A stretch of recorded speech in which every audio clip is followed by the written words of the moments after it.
All right, welcome everybody. This is episode number 69 of Sports Cards Live. I am Jeremy Lee and it is December 12th, 2020.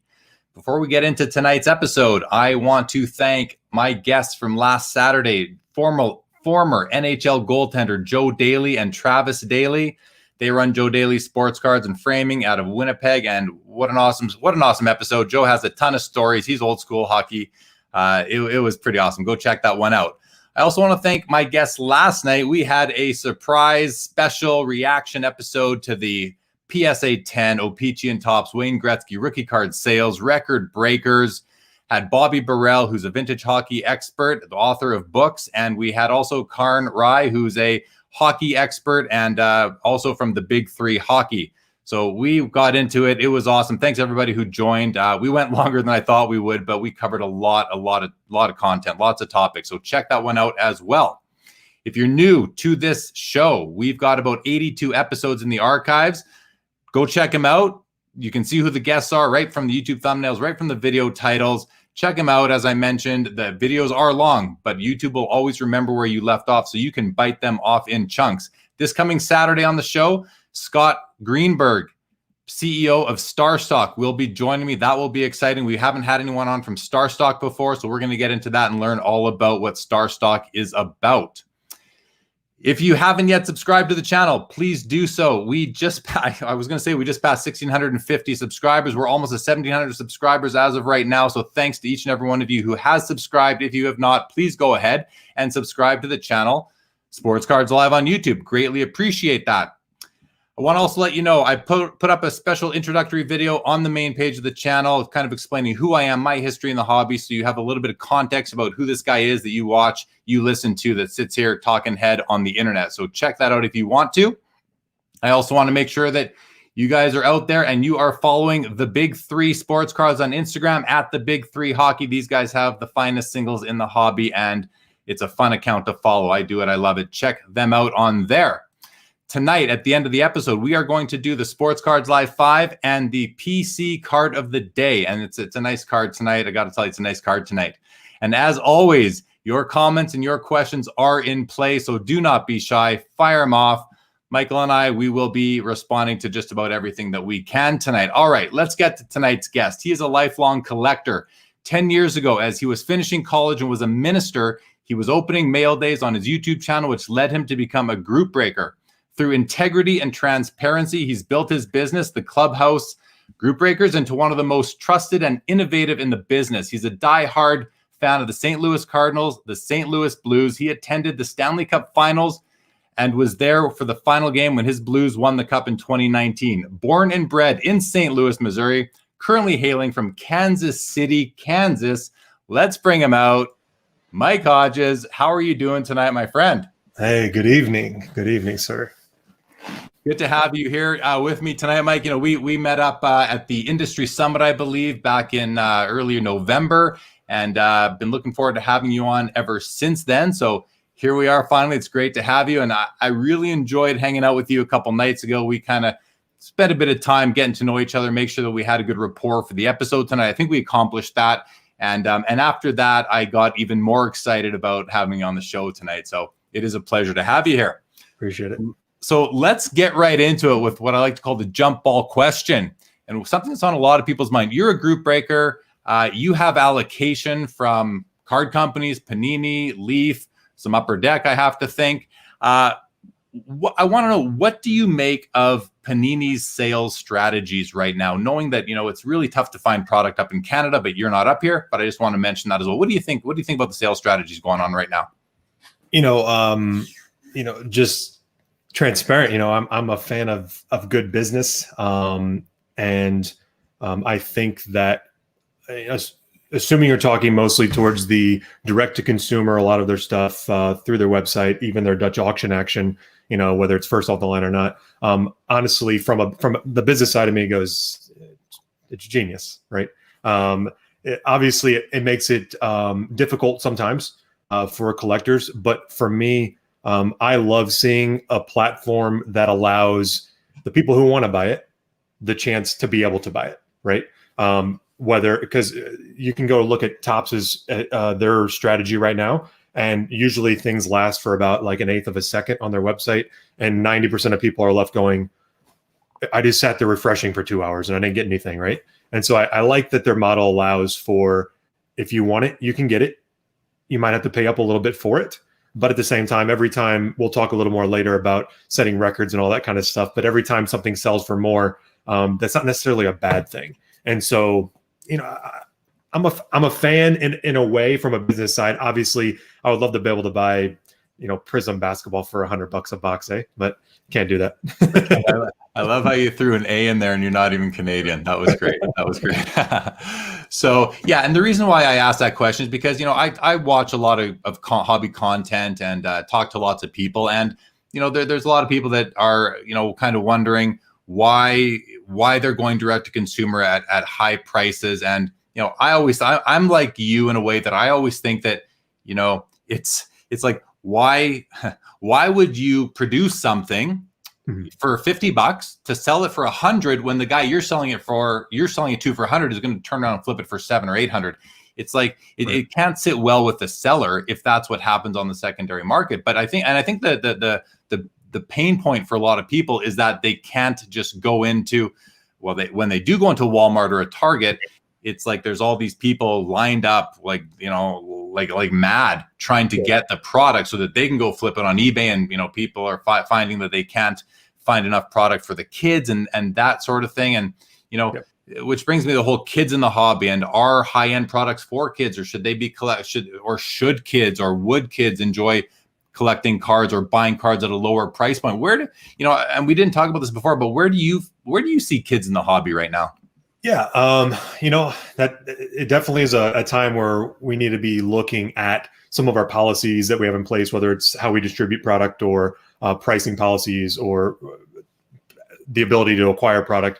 I think one thing that I see a lot is that a lot of comments and sentiment about like that every product should be for every person, and that's just not the case. We know that. Going back to when the cup first came out. And everyone's like, holy cow, like this is insanity. Like this price point and hockey cards, this is crazy. But it wasn't meant for everybody. Breaking has kind of made all products for everybody. But that's just not how they're made from the manufacturer level. I would love to see, honestly, I don't know what it looks like, unfortunately, but I would love to have the conversation. But I would love to see Walmart, Target, all these big brick and mortars that are everywhere, worldwide, essentially, have some sort of structure in place to where there is a limit, there is a price that's the one thing they are keeping as a price, but a limit, a way to keep product on shelves, right? There need to be products out there that don't go up 10x in price. We need some of those because, like you're saying, like some kids just want to rip, and it doesn't matter. It doesn't need to be a $1,000 box of Prism or a $10,000 box of Flawless, right?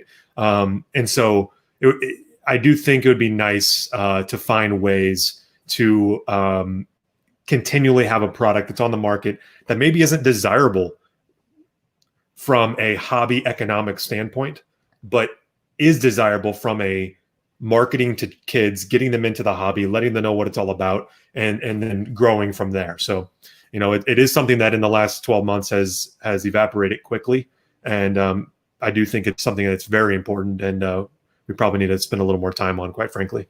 Yeah, so up here again, to everyone who's watching, if you're new to the channel, welcome. If Mike and the Clubhouse brought you to the channel tonight, I want to welcome you. If you're a first-time watcher, and ask you to subscribe to Sports Cards Live and hit that thumbs up and all that, guys. So up here in Canada, we have Tim Hortons, which is well-known chain of, it's like our Dunkin' Donuts, as you well know. Yeah. Timbits. Yeah, I know you're familiar. Yeah. And you can buy Upper Deck hockey cards there every so often. They're called the Tim Hortons cards, and I'd like to see. And I don't know if Panini does something like that already, but some sort of basketball product that is at that $1 a pack or $2 a pack for 3 to 5 cards, and there's some nice acetate inserts or something in there that you can get to attract the kids and really help grow the hobby at that grassroots level for a nice economic price, and bring them in, and then we'll see where they graduate to from there. But do you see that potential to grow the hobby in the US? And it's kind of sounds funny because a lot of us feel like the hobby's thriving. Do we need to grow it any more than it is? I'd argue to say that we do. But what do you think of that? Yeah, I mean, I am the type of person, the type of business owner that year, I'm not thinking about a banner year. I'm thinking about what can I do in this banner year to make sure that 5 years from now, I'm still having banner years, right? And I think that's where we need to be when it comes to thinking about the kids in the hobby. Is right now everyone's focused on all this new money and record prices and everything, which is awesome. It's amazing, but I think we'd be doing ourselves a disservice in 5 years, 10 years, if right now, while we're doing well, we're not investing in some of these, like I'm saying, some of these infrastructure, some of these programs that are designed to create strong basis in the hobby. Because I mean, that's where I started, that's where you started. That's where most of our customers started. And if we're not putting anything into starting people, then in 10, 20 years, they're not there. So yeah, I'm with you 100%. This year and next year are opportunities to kind of lock in some younger new collectors so that we have demand, we have interest in this hobby going out for the next 10, 20, 30, 40 years. I mean, it's crazy to think 40 years from now, but I've been in the hobby for 40 years and I remember what it was like back then, and it's certainly different now, but I want to make sure that this hobby grows for a long time and is sustainable and all that. All right. Before we get into the next topic, we're going to welcome the guests to the show. We've got Vintage Oddball Cards. Looking forward to the episode. Great. Thank you it's great to have you. Thank you for joining us. D. Blachars. I hear this is where the big hitties are. I've seen this big hitties thing a few times since we announced your appearance on the show. Is this something that happens within your community? Yeah, it's just something that I don't know what it came from, but some guys say mojo or they say boom, and we call them big hitties. And sometimes they elevate to huge hitties, but typically big hitties. So yeah.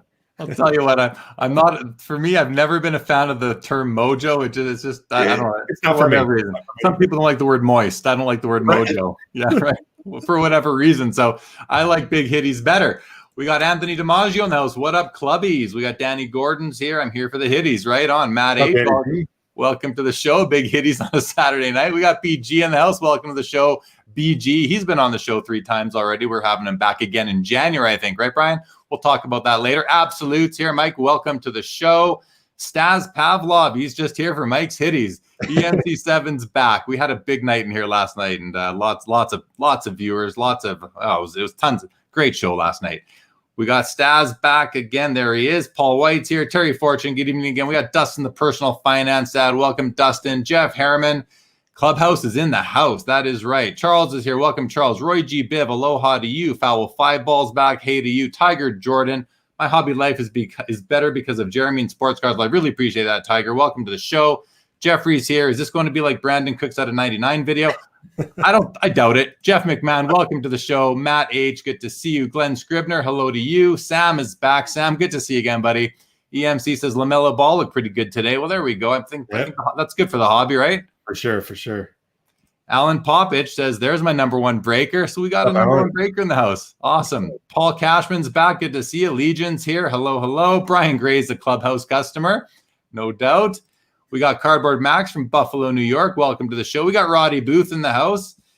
Brian, you buy from everyone. That's why everyone loves you.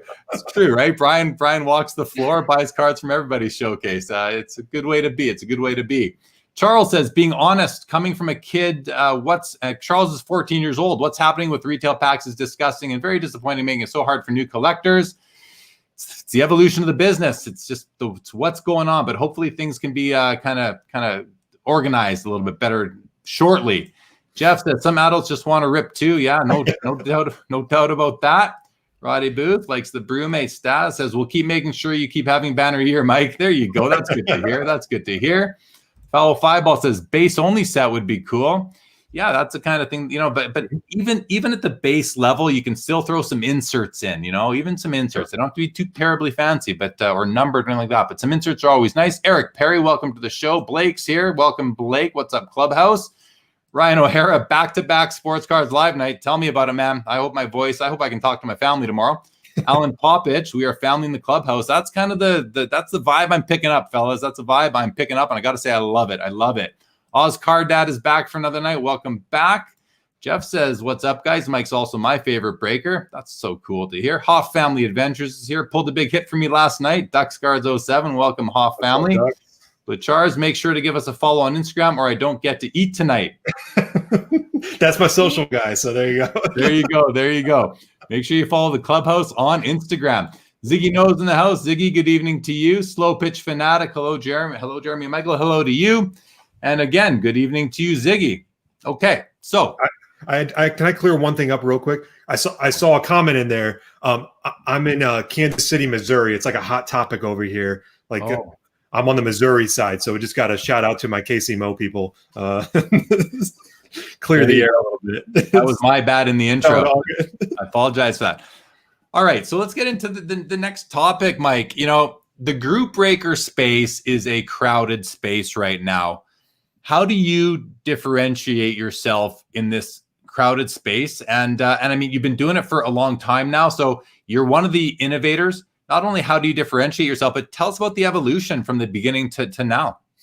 Yeah, sure. Yeah, it's hard. It is a crowded space. You know, I'm a kind of guy. I kind of keep my head down. I stay to my path. I don't really worry too much about the noise going on around. I see it and I'm aware. I'm in all the rooms. I see everything going on. But at the end of the day, I focus on our members. That's it. When I post a break, I'm not posting what I want to post. I'm posting what I feel like the pulse of our room is wanting. And so that's kind of when it comes to what I provide for our members, that's where I go. But I've always, from day one, we talked about it the other night, you know, the Clubhouse has always just been an evolution of building community. That's it. At the end of the day, like we all like sports cards, but we also are trying to create this relational bond between members and between myself and my family and theirs.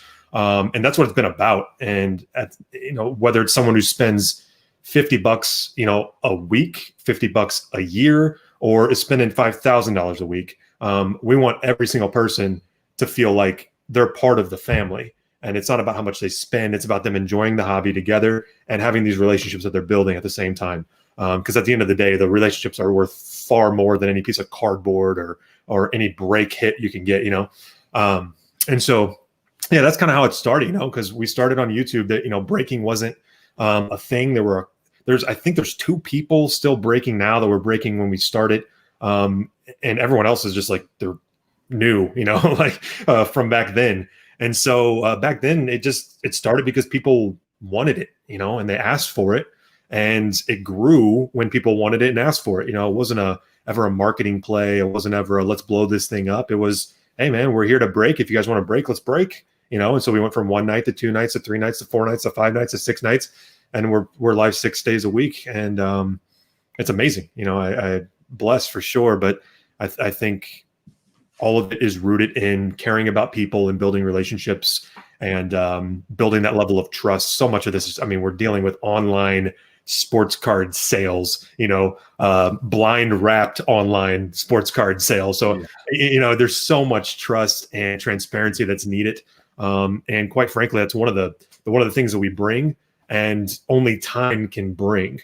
And so that's one of the advantages that we have, is that we have 10 years of people knowing that when you buy something from us, you get, when you pay for something from us, you don't just get the product, you get the customer service and you get the relationship. And so we try to leverage that into just relationships with manufacturers to make sure we're bringing in the right product at the right price points and bringing experiences to our customers that they can't get anywhere else. So, yeah, that's kind of the whole picture, I guess. So I got 2 things that come out of that. The first one is, first of all, it sounds like you're living the dream, I must say, because, what other career, what other industry can you really get into right now? I'm sure there's some answers to this, but what other industry can you get into that is as fun as this, where you can actually focus on these relationships and make these lifelong friendships with your customers to the point where they trust you, they want to do business with you. Like Alan Poppich says right here, member loyalty is deepest in the Clubhouse. Like I don't take that comment lightly. That means a lot for me to hear that. That says a lot. It says a lot about what you've done, what you've been able to build in your business with your customers, with your relationships. I don't know where else you can do this. You must, you must wake up every day thinking like, I'm going to go to work. I'm going to play with sports cards and I'm going to see all my friends. Like, is that kind of how you wake up in the morning?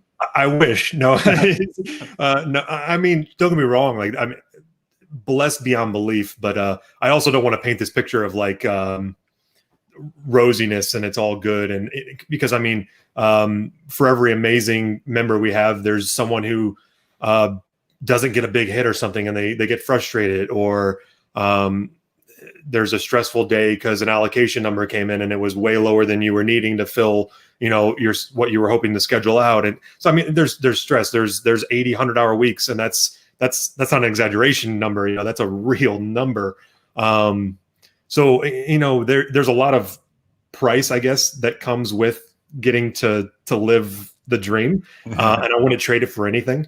If you would have asked 10 years ago me, that the hobby, this business, the industry as a whole would be where it's at today, like I'd be like, just shut up. Yeah. You know? And so I wouldn't trade it for anything. But holy cow, like an insane amount of work.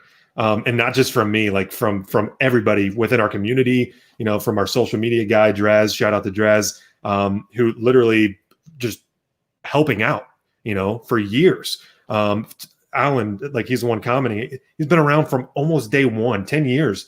And that's kind of what we base on. For me, I go, I would much rather invest my time, energy into meeting the needs of the people who have supported us from day one and along the way, and let it naturally grow, than to spend my energy on trying to find new people, which we love when new people come. But I don't want my energy to go to that. I want my energy to go to the people that are right here, you know, and naturally build those relationships. And then they'll grow out of that. And so that's kind of where it's at. And I think that's where a lot of the loyalty comes from, is knowing that, hey, look, if you buy into a card break or not, I don't care. If you're in Kansas City, you call me if you need somewhere to stay, right? They're my family, you know? And so, yeah, there's that.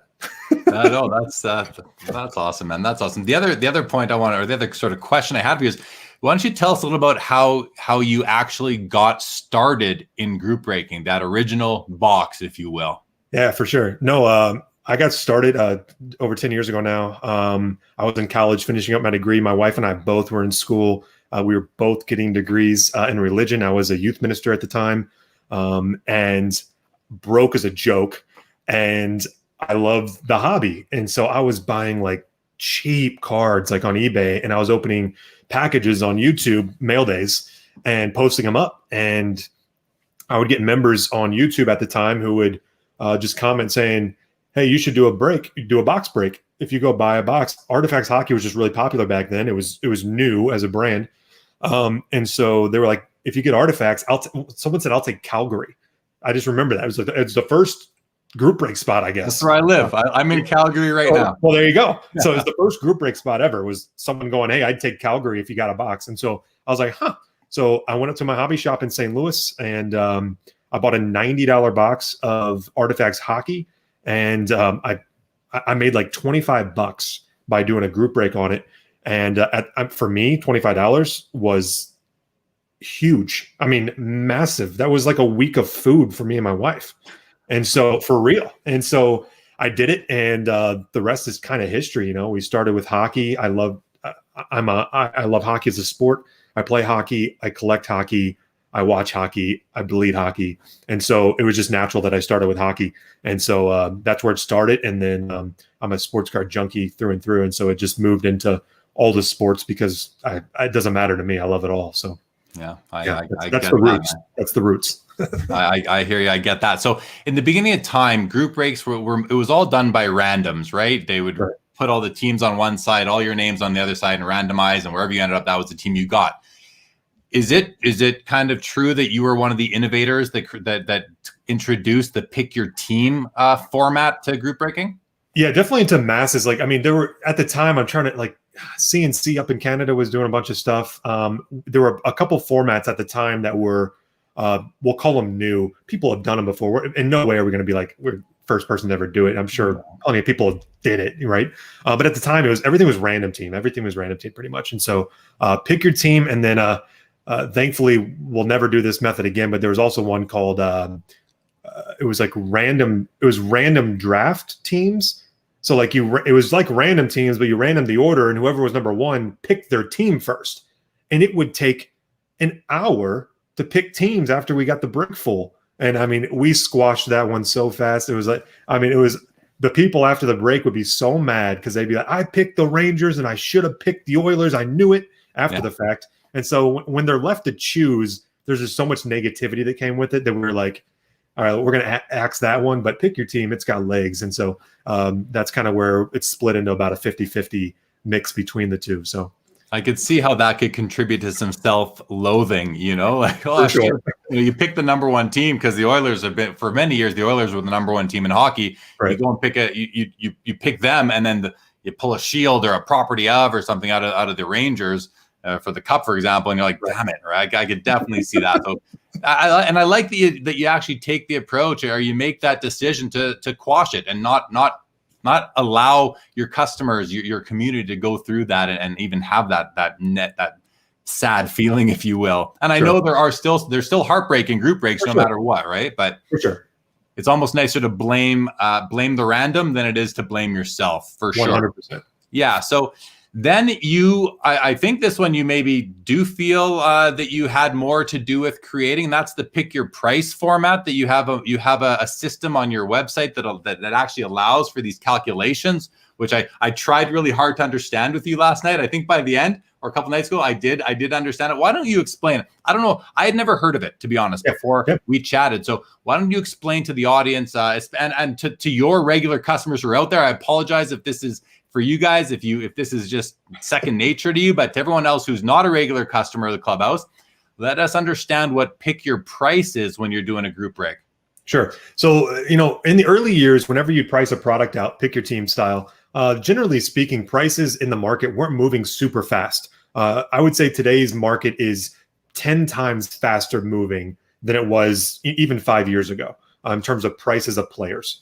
And so I was recognizing that every time there was a football game played and rookies performed or didn't perform, their prices were fluctuating almost instantly on the market. Yet from a group break perspective, prices weren't changing. Group breakers weren't going in and adjusting the Bengals because Joe Burrow busted his knee, right? And that's how it used to be. Like, people just really didn't adjust until there was a drastic change. And so I was like, one day I don't remember where I was, but I was just like, man, what if we found a way to let our members essentially pick the pricing for each individual team while we still controlled the overall price of the break? That way, we weren't doing an eBay break where we could either get half the money for it or we could get 2x the money for it, right? Which isn't good for the members either. And so we wanted to have some control over the price structure, yet let our members be the ones to go, hey, I'm willing to pay up for the Oilers tonight in chronology, and holy cow, someone stole the Ducks for $5, right? And so that's where that kind of system came into play. I kind of, in my head, I labeled it as bringing a democratic process to the pricing of group breaks. And so, yeah, that's kind of how it is. We just essentially set the price of the break as a whole, and there's a reserve at the top, which is the price as the whole. And then every time someone ups the price on a team, so say they up it by $10, the total left on the reserve will drop by $10. And then once that gets to zero, then everything's filled in with bidders who are leading. And then there's a final bidding process. We put that in place. That way, one of the biggest complaints on eBay is getting sniped. And so there's no way to get sniped on our site.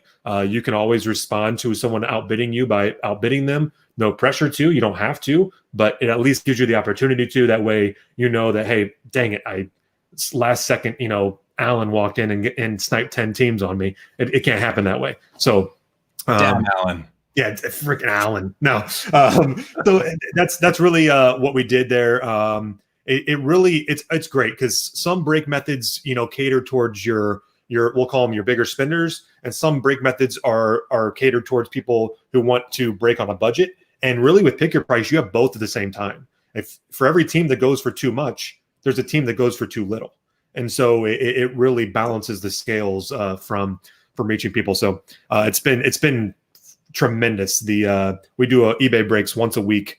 On Sunday nights, we break eBay breaks that end it today, and those customers who are new coming to our site, the first thing they do is go bid on pick your price because it makes sense to them.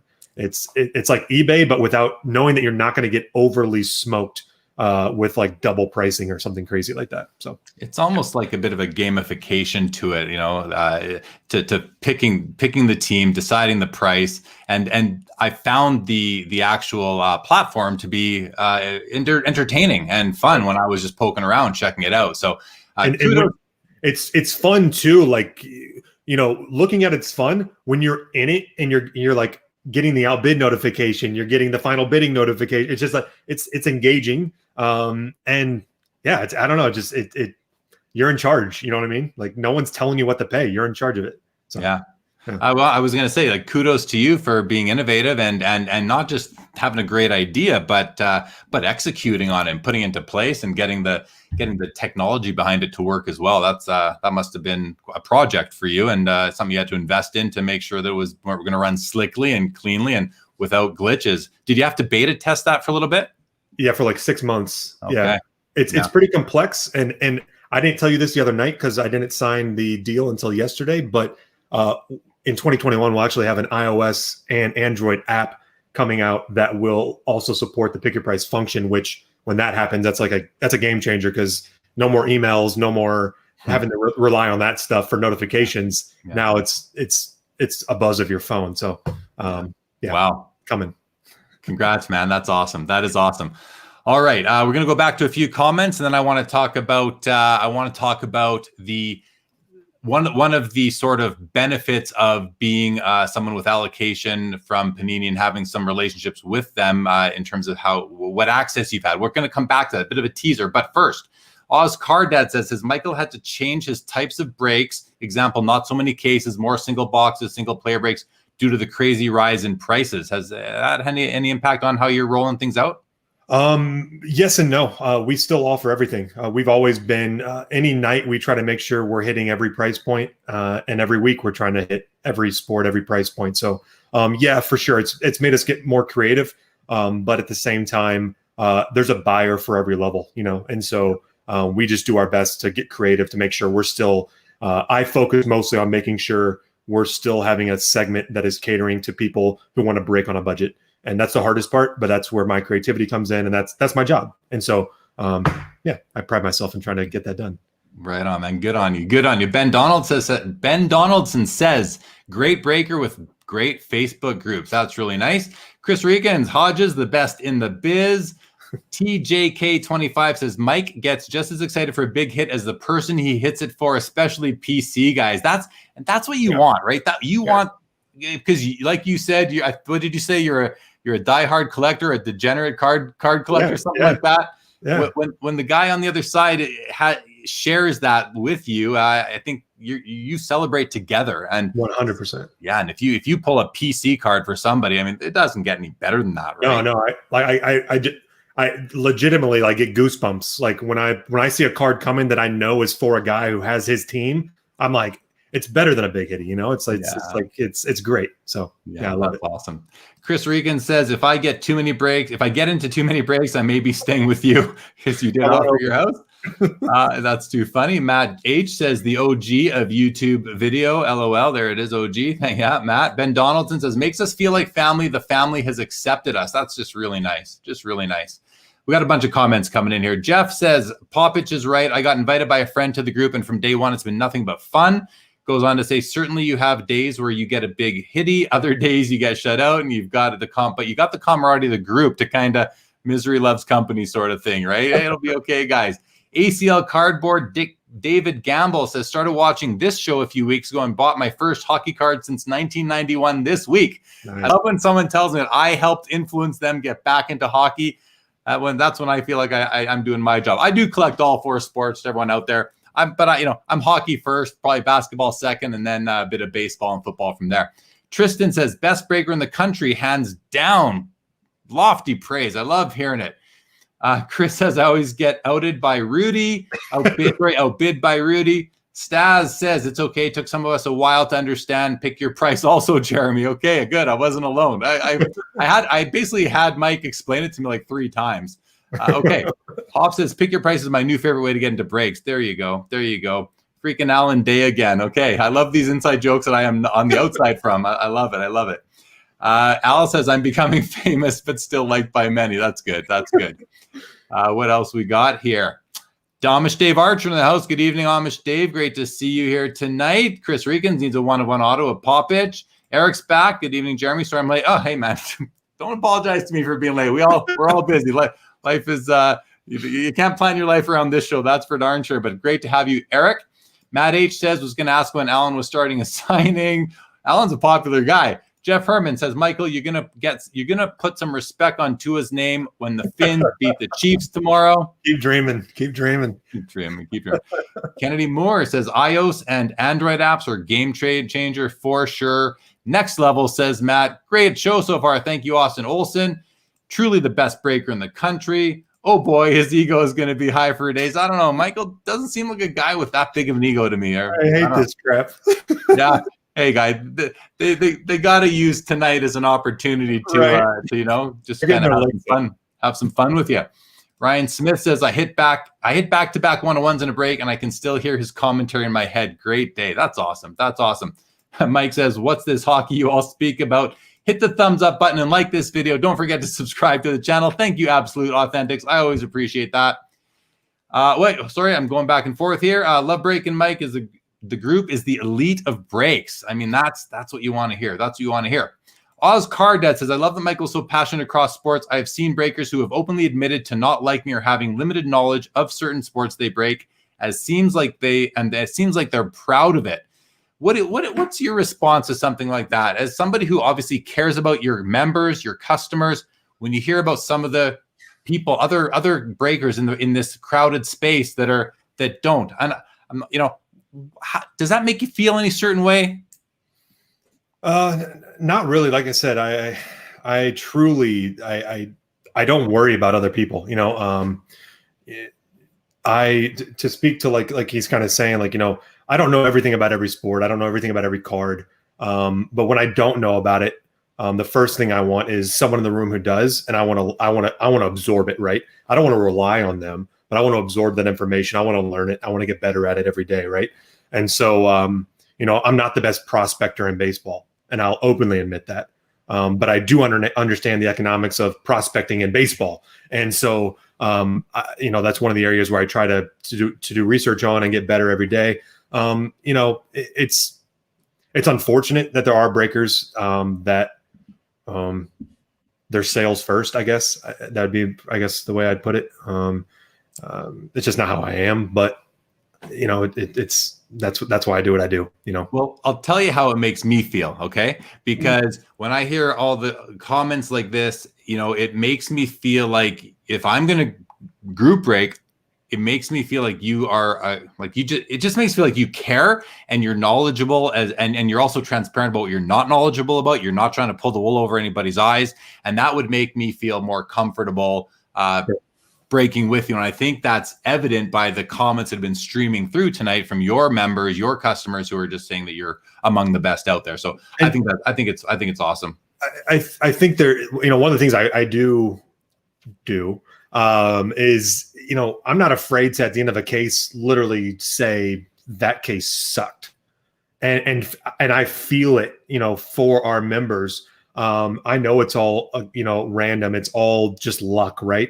But when something sucks, I'm not going to sit there and be like, oh, that wasn't that bad. When it sucks, and there's no need to try to oversell something that was terrible. It's okay to just admit sometimes that was garbage. And so there's actually some YouTube videos on our channel. I think they start with, don't watch this break sucked or something like that. Cause sometimes they're just brutal, And so I bet those ones get a lot of hits because people want to see just how bad it was. Right. Yeah. Austin Olson says, it's been a while since I attended a stream. Glad to see the channel growing. Thank you very much, Austin. Bobby Burrell is back. Hello, Bobby. Bobby was my guest last night on our special reaction episode to the Gretzky rookie card selling and the O-Pee-Chee breaking the $1 million, 1.29 million to be exact. Matthew Jones just getting here late. As always, what is the Facebook group called? Why don't you tell everybody? Actually, it's right there right now on the ticker. Matthew, the Clubhouse. Simple as that. Behind the Tank says, what is your position on the Topps X Aoki Wave 1 through 4 product, and what are your thoughts on the issue? I'm only very mildly aware of this product, but why don't you tell us what your thoughts are? Yeah, I mean, I think my stance on that is about the same as my stance on any of the stuff Topps has done, honestly, in 2020 to sort of reach new segments. I'm a fan of it. It's not for everybody. It's not for most people, but I love seeing it.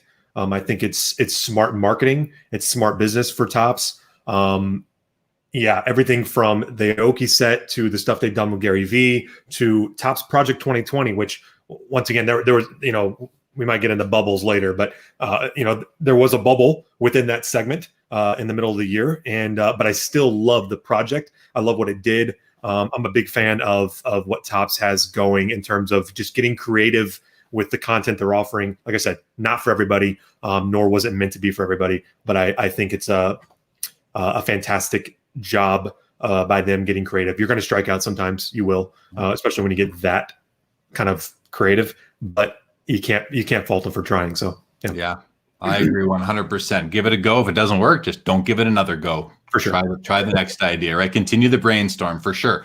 Ben Donald said, when is Panini going back to hockey? Well, Upper Deck has the exclusive. When that comes up, it'll go back to tender. Who knows? And that will be the only chance I'll have to get back in, and up until and if they are successful, who knows? I think Upper Deck has it pretty locked down, but I guess money talks, so we will see.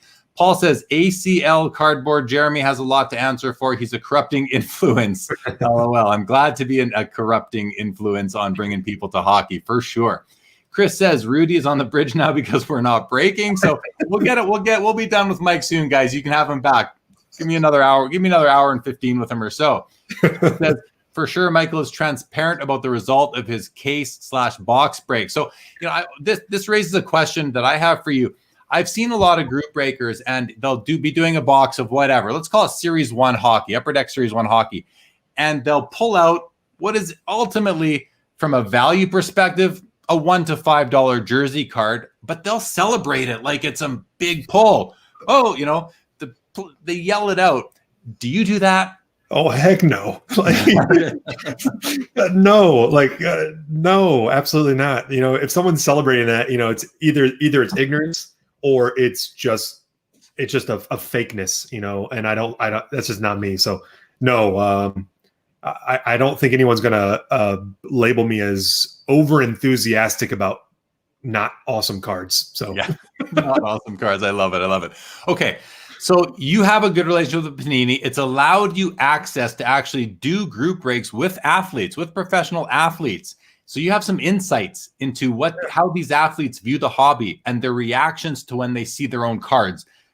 Speak just kind of freestyle about that a little bit. What some of the experiences you've had with certain athletes and how they've responded to the group breaks and to breaking product into their own cards. For sure. Yeah. I mean, we've been super blessed and fortunate. Panini's been an amazing partner. We've been traveling with them for a better part of 8 years, doing events, usually 6 or so a year in that ballpark. Baseball, football, basketball. It's always fun. We usually are traveling to like where a draft is or to where a training camp is or spring training or something like that. Sitting down with players, usually it's rookies. And just breaking and kind of giving them an inside look at this side of the hobby, right? All they see are like boxes showing up that they need to sign 10,000 cards. And so rarely do they get to see the retail side and even further the online kind of tech side of the hobby. Because most of them, the hobby is what it was 20 years ago, right? They don't realize that it's evolved. So anyway, that's been awesome. Just some of the athletes I've had the privilege of breaking with impacted me as a person, as the people they were, and just some of them, they literally start geeking out when it comes to cards. Like they see them.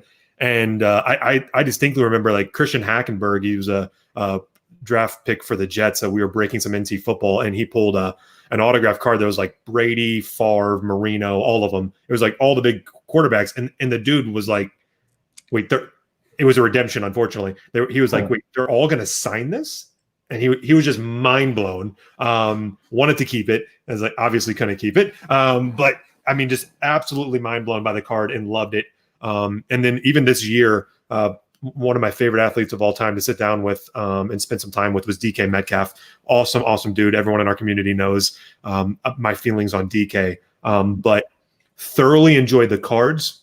He took so much time signing his cards because he loved the card. And so he wrote all kinds of things on his cards that weren't required, but he was just inscribing all over them because he thought it was fun and he thought they were cool. And he wanted to make sure that what he put on them like was elevated to the same level that the card was. And so, yeah, it's been crazy. Yeah, I've got to take my family on a few of the trips, and I have a 4-year-old son who's gotten to interact with a lot of these guys, and I don't think he realizes how lucky he is as a 4-year-old to do some of the things he's done. But it's been amazing. Yeah, it's been a cool thing to be able to do, because when we do those things, we're live. All of our members in our group get to hang out, and they're with me and they're with the player, watching the player and me open their cards. And so it's just a whole nother level. Yeah, it's really cool.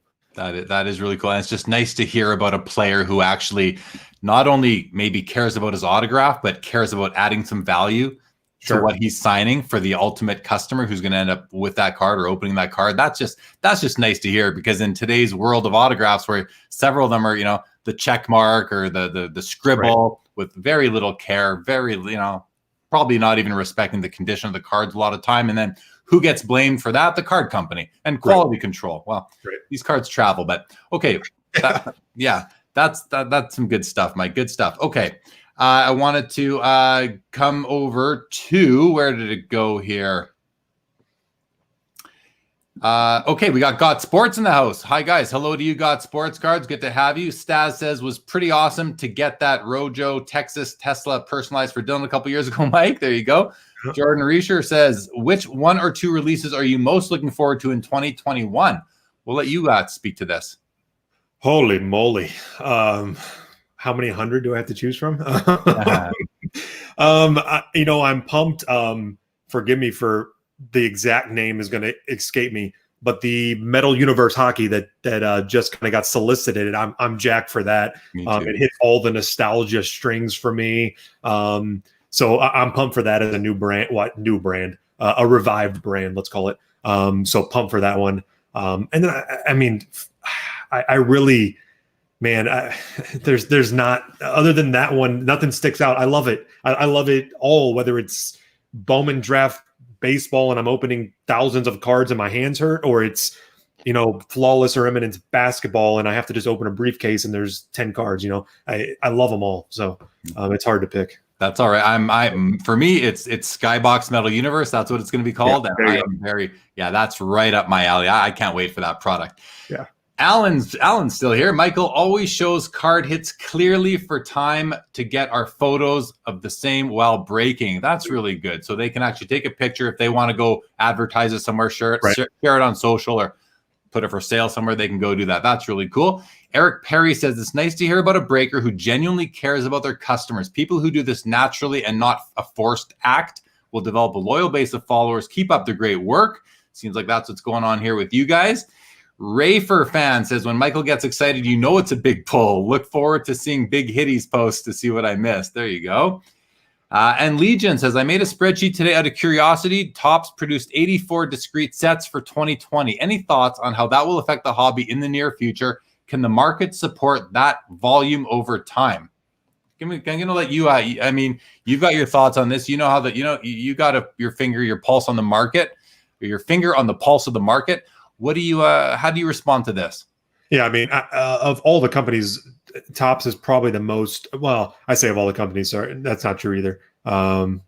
We'll say of Topps, Upper Deck, and Panini, and I leave Leaf out because they do a fantastic job at meeting market demand and not overproducing, and they do an amazing job. So shout out to BG for that. But I would say Topps of the other three, that is, everything they produce, every product, it's absorbed. And honestly, most of their stuff, when you do a lot of stuff on the back end of the market, most of their stuff, it doesn't go up crazy. It kind of comes out and that's the price. And maybe over time, as players blow up, it goes up, you know what I mean? But nothing's 10X, within a week type of deal, And so, I think the baseball market is proven that it's the most the least volatile of all of them, and so I think it's in a healthy place. Yeah, I've got no problem with the way Topps is producing sets and whatnot. They of all of them though, I mean they have sets that are from their spectrum is so wide. You know, they have some very inexpensive entry level sets to some very expensive not entry level sets, and so they've covered the spectrum quite well, and their brands are pretty well positioned. So yeah, I've not much bad to say about Topps and their production. So yeah. Okay, no, I think your insight is extremely valuable for the content here tonight and for the audience to hear. So, Legion, I hope you're happy with that. I certainly am. Oz Cardad says, does Michael think that the next big movement in the hobby could be if all these athletes with millions get interested in the hobby and become long-term passionate collectors? What do you think of that? And what do you think the chances are that this happens? Well, first off, it's already happened. It's already happening. There's already athletes in all of our rooms that are buying. There's some that are very outspoken. Josh Donaldson's a very outspoken football collector as a baseball player. But I think if you think athletes are the big money, you've missed it. There's way bigger money in this hobby than athletes, and they're already here, and there's more coming, and we're only seeing the start of that. I've had some pretty decent discussions with BG about this and whatnot, but a lot of people don't understand the scope of reach that we are getting to. We haven't achieved yet, that we are getting to, and so don't cut yourself short or cut the hobby short in terms of what is coming for it. So, okay, good stuff. Eric says already happening. So true. And we've got Colin Murray in the house. Colin, good evening to you. James Montez says, hey, Mike. Hey, what's up, Mike? I am grateful and thankful to have met Mike and break with his amazing community. Love it. Like, man, you got fans, buddy. You got fans. I think it's awesome. And we have a ditto right there from Jeff. So there you go. Jordan says, Jeremy and Michael, with the Summer Olympics scheduled for July, what are your thoughts about the 2021 market for Olympic cards and memorabilia? I mean, I'll start this time for a sec, Mike. So yeah. I have never found Olympic themed cards to be desirable by the hobby, but that was up until recently. And now we're seeing people go for Hulk Hogan cards. We see Michael Phelps cards. We see, what's his name? Lance Armstrong cards. You know, we're seeing so many cards. Oh my gosh, the guy that I collect, this Tony Hawk cards, right? We're seeing all these kind of athletes from one-off type of sports getting hobby love. So I'm starting to wonder, you know, if we have Olympic heroes that really make a mark, this is the way you own a piece of a player. Am I right? What do you think? Yeah, you know, it's interesting. It's one of the few segments of the market that has not been exposed yet to the massive growth in our hobby, right? And so we don't really have any analytics to go on. We don't have any answers to go on that are factual. So we really just have gut plays to go on. And my first gut reaction is, Olympics, right? Most of my initial gut are wins because most people are going, which means they're passing on it, which means there's going to be tremendous opportunity. And so, you know, I think I'd keep my eye on it. You know, who knows? You know, that's still a year away, but it's one of the few segments that has not been exposed yet to the heat of this industry. And so it would definitely be interesting to see. Yeah. Looking forward to it. All right. And Legion wants to thank you for your insight on the last question. Behind the Tank says, what do you think it was about basketball having so many unique inserts from the 90s era that have survived the test of time while other sports, especially hockey, didn't? I mean, I think it's driven by the Michael Jordan factor. I think he is the driver behind all of that, because I can tell you that 90s hockey inserts are highly sought after by a much smaller niche than basketball, because it's just hockey versus basketball. But there are a lot of people that collect 90s inserts hockey and have been loyalists with that for a long time. So, but I think it's the Michael Jordan factor. And now with the fact that basketball, that everybody's looking for the next thing. They're looking for where there's opportunity still. And I think a lot of basketball collectors are seeing that there's opportunity in hockey. These Wayne Gretzky rookie card sales last night or the night before are going to help that. And now with Upper Deck putting out a product that is, again, an homage to the Metal Universe brand, I think that's what they needed to do to attract more non-hockey collectors to hockey. And let's face it, hockey produces the nicest patches in the whole hobby. And the sport is as exciting, if not the most exciting. I was going to say as exciting as basketball, if not more, and the most exciting sport there is. I know you're going to agree with that. I know not everybody does, but let's face it, it's a bit more exciting to watch in baseball or football. Not to take anything away from those sports. I'm just talking about the level of action, the speed of the game is it goes, what does it go? NASCAR then hockey, right? Sure. Like, it's just such a fast moving sport. So what's your take? Yeah, it's just, it has to do with the fact, like you were saying, you got the Michael Jordan effect in basketball. The basketball market is exponentially larger than the hockey market. And so obviously that means that exponentially smaller will be the prices for those hockey inserts and whatnot. So honestly, I think, like you were saying, just as the Olympics kind of haven't been hit yet by the heat of the hobby, hockey hasn't either. A lot of that has to do with a lot of the influencers have kind of avoided hockey. And I think a lot of that is due to ignorance in the sport. They don't know it. And so they kind of stay away from it. But if it ever got lit by those people who are kind of pushing the market, hold on to your seats. You've got $1 million Gretzky cards. That's going to be big news. It is big news already, but come Monday, especially, you're going to have a lot of news on that. So, I've seen both sides, hockey guys who are like, come on, why don't we get our boom? And then other hockey guys who are like, stay away, please. It's affordable, right? And so it doesn't matter either way, because if it goes up, everything's going up, even the cards you have, right? In general, and wax will go up with it. But it's all related, so it's not really a big deal either way. But I do think there's some opportunity in hockey. Now, at the same time, I will say just the analytical smart side of me says it's never going to be basketball. It's never going to be football. It's never going to be baseball. But it can grow. It just, for whatever reason, it doesn't have that base that the other ones do. But I think there's tremendous growth that can be had in the hockey segment for sure. Yeah. Okay. I agree. I agree with that for sure. Mark Jacob says, what do you guys think about as Topps versus O-Pee-Chee for vintage hockey cards? The gap seems to be super big now as Topps haven't increased in prices while O-Pee-Chee have doubled since August. I mean, I think that Topps, O-Pee-Chee is the overall preferred brand to Topps because it is lower print runs, just harder to find. It was distributed only in Canada versus Topps in the US. So just, that's what it is.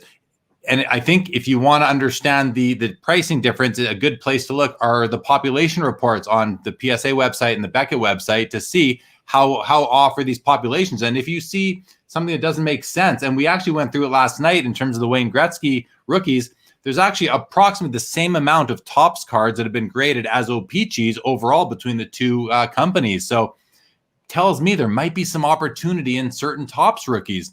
But if that happens, then do more get sent in and do those population? Does the delta grow again to where Topps is way more? And now you kind of went the wrong way. So tough to say, but I know for me, it's O-Pee-Chee first, but I wanted a nice Gretzky rookie and I couldn't afford the grade I wanted in O-Pee-Chee. So I grabbed a Topps and I'm very happy to have it. The nice thing is they look the same. So it's not that much different. Just a little bit of fine print on the back.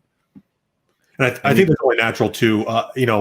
Let's use Michael Jordan as the example. As his rookie card is blown up here in 2020, if his rookie card's gone up, 10x, his less desirable cards, maybe his rookie sticker per se, let's call it, or other cards inserts of Michael Jordan, maybe they've only gone up 7x, and the Topps Gretzky rookie is the less desirable, and so the O-Pee-Chee is going to go up further.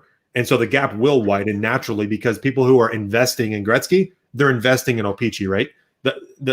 Now there are opportunities in Topps, but the initial money, they want the cream of the crop. They want the big card. They want the Jordan rookie. They want the Gretzky rookie. They want the Brady contenders ticket, right? That's just how they are. And so naturally those prices are going to go first and then the others will follow. And so, yeah.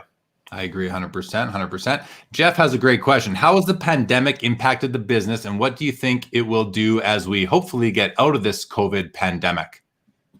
Yeah, that's a great question. I think it's a relatively simple answer.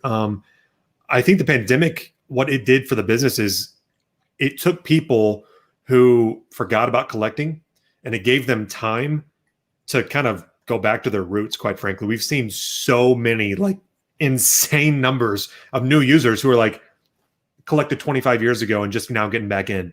And it's because they're sitting at home all day, right? And they're working from home, and they have time to kind of start tapping into forgotten areas of their lives, quite frankly. And there's nothing else to spend money on. They can't go out. They can't go to the sporting events. They can't bet on sports when they were shut down, and they can't go to the casino. And so they're kind of going, what can I do that's like entertainment?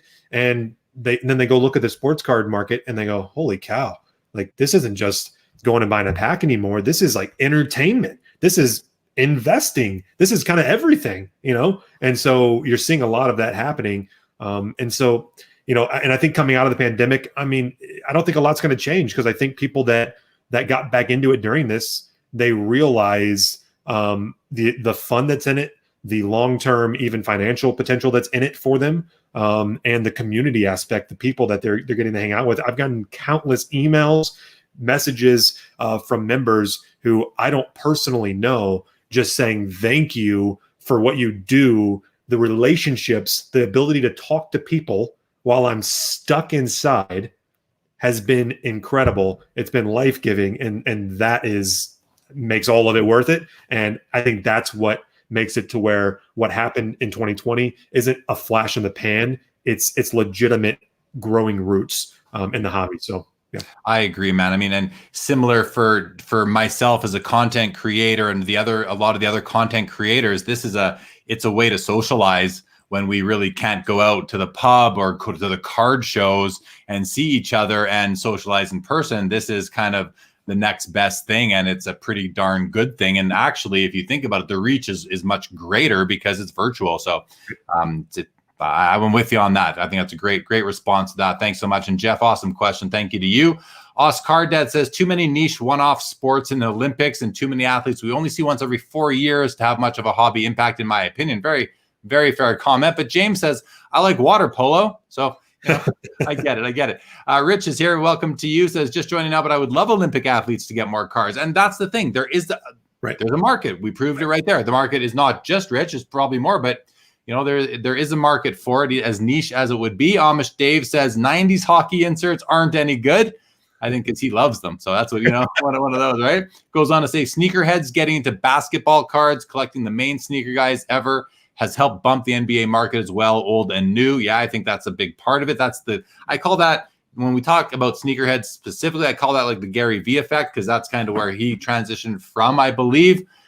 Hockey 99 says, hockey more fun live than any sport. Hockey the most fun to play of any sport, but has become the most boring on TV. And I mean, I don't know, baseball kind of not that exciting to watch on TV, but Legion says some of the Goodwin Olympic autos are highly in demand. Lindsey Vaughn, for example.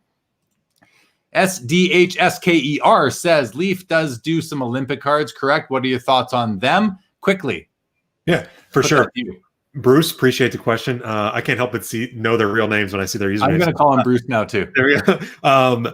No, that's great. You guys know who are in the clubhouse. That I've always said Brian Gray at Leaf, he has the best eye in the hobby. He has his finger on the pulse of what collectors want. And it's not always the most expensive auto. It's the auto that, hey, I don't know if I've ever seen him on a card before, and he has a way of getting those people into checklists. And I'm a fan of it. I love it. All of his, everything from Pop Century, which a lot of times those types of athletes will get into things like Pop and those more niche products. And so I love it. Keep doing your good work, BG. For sure. And I think a lot of that is because BG, he's been in the business his whole life. He's a collector. He eats, breathes, sleeps, all this stuff. Yeah. Paul says that I hope the influencers stay out of hockey until I get what I want. And that's what we were talking about before, right? It's a delicate balance. Dave agrees with him. Alan wants to know, in your opinions, will card graders, BGS, PSA, and SGC improve their turnaround time on the increasing volume of submissions in 2021? I mean, I think it's going to come down to the pandemic and their ability to not only hire additional graders, but train them. And I don't know how you train them virtually to look at a card. Maybe they'll figure it out. What are your thoughts, Mike? Yeah, I mean, I think obviously with the news of PSA being sold, I think there's obviously going to be a push from ownership to get more efficient there, get things turned around quicker, make more money, right? So I think naturally, if they can, they're going to, right? I think all those companies would answer that the same way. So I think we're going to see better turnaround times in 2021. I think naturally, as we're in this pandemic longer, companies are getting better, they're adapting better, and they're figuring it out, right? And then also, I know that on the other side, not those three companies, I know there's a lot of innovation that's going on in the business right now. People trying to kind of crack into the grading game from a more automated standpoint, and obviously any kind of development in that area is obviously going to relieve pressure from the big companies, or if one of the big companies ends up absorbing that technology, that's going to create more efficiency there. So I think we've seen the worst of grading turnaround times, and it's going to slowly get better. And you might be paying a little more, obviously, which we've already seen that it's up quite a bit from what it used to be. But at the same time, they're also creating a lot of value. So it's kind of hard to argue with that. So. Yeah, I certainly hope you're right that they are going to we're going to see improvements short term, and that if there are new automation sort of processes that are implemented, that they do help speed up the process. And I don't think we're really talking about computerized grading. We're talking about automated processes that support the grading itself. We got Daniel A. in the house. Daniel, welcome to the show tonight. Good talking to you today. Tim Cobb is here. Do you think that retail will eventually get smaller and hobby or exclusive grow? What do you think of that? I mean, they're always going to be hand in hand. Yeah, I think they all move on the same scale. As retail or as hobby goes up in price, retail goes up in price because it becomes the cheapest thing, right? And when everyone moves to that, then that's what happens. And so I don't think one goes and the other goes. I don't think one goes up and one goes down. I think they slide together. So okay, fair. Here's a question from Jordan. Wants to know from both of us: do you personally use ComC and or StarStock for investing without ever physically processing the card? If so, are you open to discussing how? I'll go first, Mike. I've never used StarStock, but the CEO of StarStock is going to be my guest on this show a week from today. However, I do use ComC. I've been using ComC since 2012 or 13. I don't use it to invest, though. I use it for my personal collection because I like the selection, and I also use it to sell. I give them cards that I don't want anymore, and over time I basically work a three-way deal with them where I trade them for cards that I do want and I take delivery, or I trade them for cards that I think I can sell at a card show because I love going and setting up card shows. So that's me, and I'm open to StarStock. I just haven't used it yet. How about yourself, Mike? I have not personally used any of those services. I ship to those services to ComC all the time, but no, I haven't. I don't know. I think there's me and Jeremy have talked. Like I have a old soul, as you can see from the stuff behind me. Like that, this is what I collect. This stuff that is far older than I am, and I think there's just something in me that's just I like to hold my cards. I like to physically have them in hand, and so that's just how I buy and sell. So I haven't used them. I see that there's a opportunity for those companies in the hobby, and for some people they're great and they work great for them, and that's awesome. But I have not used them personally. Yeah. Okay. Eric says, when I listen to you guys, I feel bad for not picking up hockey cards at Walmart. Might have to give it a shot. What else? Okay. Jordan says, to both of us again, Formula One has their first major hobby release in January with Topps Chrome. Is this on your radar? Yeah. So Topps Chrome is not. I did miss on that product. Like I said, I don't just bring in products to bring in products. I bring in products that I feel like our community, it's in their DNA and it's in their pulse to do. And so I did miss on that one. Seeing where it's going now, probably should have brought a little in. But I do have Formula One Dynasty coming. I do think that I'm always for segments that are kind of unexplored, untapped. I'm always fine kind of leading a tapping of a market. As our members know, that we took a pretty aggressive position in WNBA Prism months before it came out and people started talking about it. And so I'm not afraid to do that. Formula One, I don't know much about, quite frankly. And so on the Chrome I missed, but like I said, we're bringing in Dynasty because I do see the potential of that segment. and I've got some learning to do. Awesome. And for me, Jordan, no, it's just not on my radar. I have zero interest in it. Okay. Glenn says, I've been with the Clubhouse for maybe 5 years and love the enthusiasm and love of the cards Mike gives. Just wish there was more hockey, but I understand it's not number one in the US, which is funny because it's like your favorite sport, right? Yeah. You're a huge hockey fan, which I think is awesome. Glenn says, I love the unique pop century breaks too and wish there was more of them. Okay, and we're going to do this one as well from Behind the Tanks. What do you see as a realistic solution to PSA's insane backlog of cards? We're looking at 10 to 12 months for a value turnaround time. Will they ever catch up? Again, I think that comment came after we already discussed it. I think it just comes down to them being able to hire and train staff. I think they've got the square footage now with the new building. It just comes down to hiring and training staff and making sure that the staff they have are able to grade and that there's enough of them. So, okay. Let's move on. I want to talk about Repack products for a couple of minutes here. My perception is such that a lot of group breakers have branched out into Repack products, and there's some people that do Repack products maybe exclusively. I'm not talking about when Leaf does it or when Upper Deck does a buyback product, nothing like that. I'm talking about a non-card company going into the market or going into their inventory, taking cards, packaging them up and selling these blind packs to customers.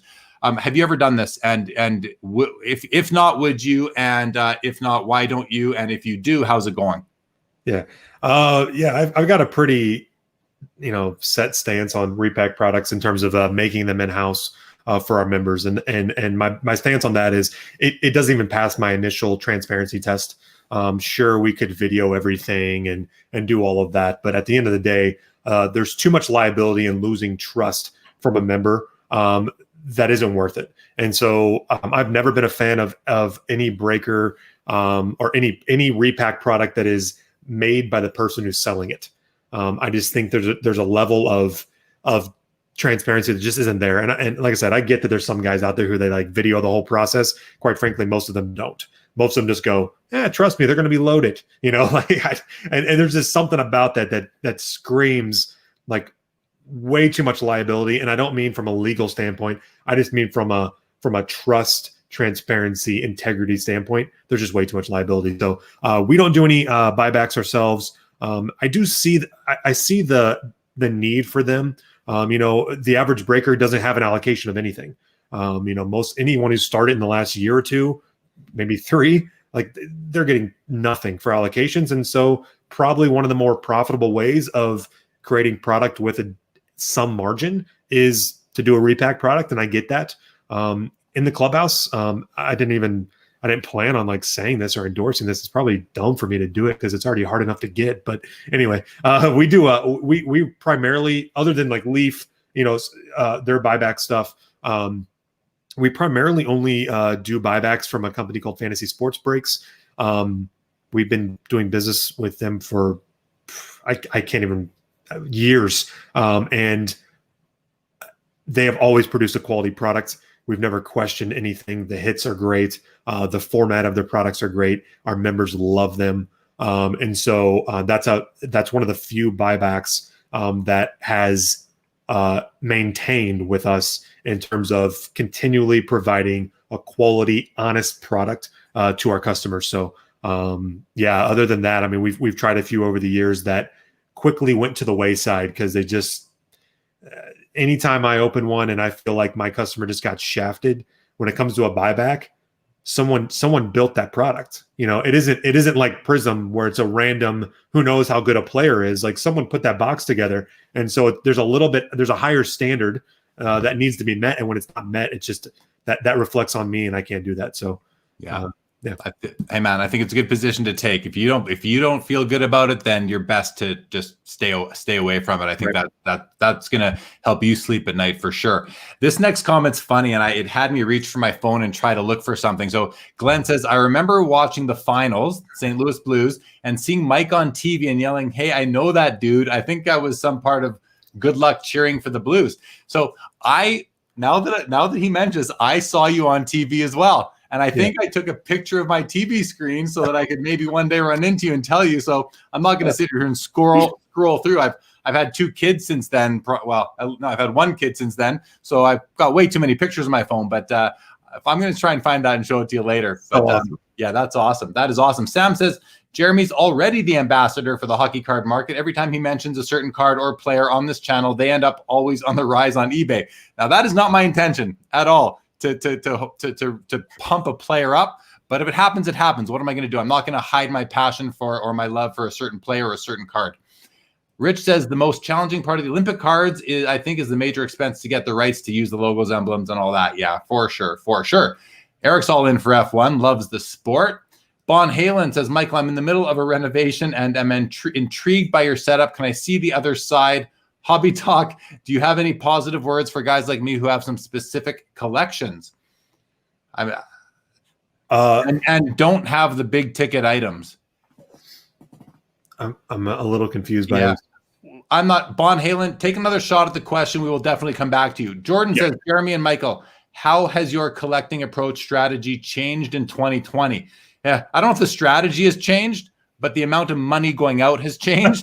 Everything's just more expensive, but I'm as confident as ever when I buy a piece. If I buy a piece for a material amount of money, I'm confident as ever right now, even though I'm probably spending double what I was spending a year ago on that same card. How about you, Mike? What are your comments? Yeah, same thing. I mean, when I read that, I've told you I have a very split brain when it comes to the hobby. I've got a collecting side and I have an investing business side. And so the collecting side hasn't changed hardly at all. If I see something and I like it, I buy it, right? Like you said, prices have gone up a bit. So I feel like I'm paying up a little more than I like to. But, and obviously the investing business side has changed dramatically in 2020. But the collecting side, it's just higher prices. But honestly, it's been better in a way because of higher prices, more people are selling. Therefore, I'm finding a lot of stuff that has been not available for a long time, and now it's becoming available. So, yeah. While I remember, I'm just going to let everybody know, if you are enjoying the show, you want to subscribe to the YouTube channel Sports Cards Live, please do so. Hit the thumbs up button. I'm going to throw my social stuff out there right now. If anybody wants to follow my account on Instagram, on Twitter, or join the Facebook group for Sports Cards Live, there it is. That's where you'll find out what shows are coming, who the guests are, that sort of thing. Glenn wants to know, do you ever think about breaking WWE cards, Mike? We have. Yeah, we broke. I mean, we focus on only a few sets for WWE. Usually they're Leaf sets for wrestling. Same thing. I think Brian does an amazing job at putting together desirable checklists. And so we've always kind of, for the wrestling side, kind of stayed the Leaf. We've done a few Tops wrestling products as well. But with those sports like UFC, wrestling, kind of the more obscure sports in the collecting world, I'm just very picky with, I don't just order everything blindly. I try to really pick and choose the 2 or 3 that I feel are going to have the best response from our members. So good, as you should. You're curating your portfolio that you're offering your customers. Yeah, and right. That's your responsibility. So you do, and I think you got a good feel for it from what I can tell from the love you're getting in the room. So that's awesome. Chris Regan says, fantasy sports breaks, baby. Glenn says, or tennis cards. Yes, it's my second favorite sport. Chris says, don't tell everybody about my favorite product. Sam says, it just happens, Jer. I'm mentioning the rise in a positive way, talking about my influence on certain. Yep. And I recognize that, Sam. I appreciate you clarifying, but you didn't even need to. But yeah, if it happens, it happens. Hockey says Jeremy has more power than Gary V. Okay, that's a stretch, Hockey. That's a big stretch. But I appreciate the confidence. Glenn Scribner, go Oilers, go Oilers. I'm a Flames fan, so I can't really get behind that. But hey, I'm a hobby fan, and I know the Oilers are important for the hobby, so I'm okay with it. Absolute says, hit the thumbs up and like this video. Don't forget to subscribe. Thank you, Mike. Thank you so much. Glenn says, I did the same. Took a picture of the TV when we saw you on. I remember that quite clearly now. I got bombed that night. I mean, it just messages and tags, and everyone saw it, and it blew up. Okay, no doubt. Okay, here we got Bon Halen re-entered his question. He says, set up in terms of he wants to see what your environment is. We're not going to get you to do that right now, though. And they says specific collections means if you collect someone like a Sam Gagner, who kind of isn't really, he's kind of tertiary right now, I guess you could say. And everyone's rooting about Gretzky rookies. How does one? I see. So the question is, if you're collecting a more discreet player that doesn't have a ton of player collectors, how do you cope with that? And I think for that, Von Halen, you got to collect what you like. That's the general rule in this hobby: is collect what you like. If you collect what you like, don't worry about what people are doing with cards that you don't like. Right. But if you do like those other cards, then maybe you start to move out of some that you're getting tired of and move into some that you want more now. If it, that's really a question you have to answer yourself, I think. Can you offer him any additional advice, Mike? I mean, that's where I would be. Collect what you like. I collect Alex Pietrangelo. I'm a master collector of Alex Pietrangelo. Thousands of his cards. Obviously, he's a defenseman. Yeah. So from a hockey collectability standpoint, not an awesome market, but I love him. And so, hey, look, any attention to the hockey market is good for no matter who you collect, right? The worst case scenario is it has no effect. Best case scenario is it grows with the whole segment, right? And so, I love it no matter what, if it's the guy I'm collecting or not. Seeing record prices in hockey cards is an awesome thing. So, okay. Good. Okay, man, this is going by super quick for me. I hope it's going by quick for you and everybody out there as well. We got lots of comments still pouring in. We're like 25% of the way through the agenda that we had set for the discussion. So we're gonna now go into a bit of a speed round here, Mike. We're gonna have some questions, but we're gonna go through them quickly. All right. Good. And Jordan, I haven't seen Jordan for a couple weeks maybe, but he's always got great questions. So we're gonna do this one. He says to both of us, have you been impacted by buyer's remorse returns on eBay after a player gets hurt, plays poorly, etc.? What are your thoughts on that? I have not. I have not sold on eBay at all this year, so I have not been hit with that kind of return policy and people taking advantage of it. But I feel bad for those that are. Yourself, Mike? I mean, do you sell singles on eBay? We do consignment on eBay. I think we had one return in 2020. That's it. Okay, so we both come out relatively unscathed. Salty Gamer says, do you personally open a lot of packs or mainly just looking for specific singles? I'm a singles guy. I call it sharpshooting. I'm out there looking for the card I want. I buy it. I don't do a lot of breaking myself. How about you for your personal collection, Mike? I mean, I open a lot of packs, not for me. No, I'm kind of if I see something I like, I buy it. I'll open a pack. I mean, obviously, one thing I've had to learn over the years is don't smoke your own stash. So, it's I try to be responsible in how I do that. But yeah, I mean, I don't really restrict myself to any one segment of acquiring. So, yeah. Good. Alex Bailey, welcome to the show. Says, I recently got back into the hobby again. Curious, what do you guys think of a Guy Lafleur rookie card? Lady's dad gave us his collection. I mean, I think the Guy Lafleur rookie card, he's a Hall of Famer. He's a very popular player, played for the Montreal Canadiens, won Stanley Cups. One of the, he's kind of regarded as maybe their best player of all time by some people. I mean, there's a lot there. Maurice Richard, Jean Beliveau, I get it. But he's one that a lot of people remember. He played in the 70s and the 80s. So I think it's a great card, an absolutely fantastic holding to have. Those are my thoughts. You? Speed round. I agree. Good.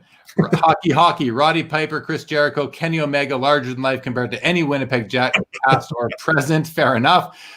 Jordan says, Jeremy Michael, what are your favorite rare parallels? Gold vinyl, Nebula, Black Disco, something else.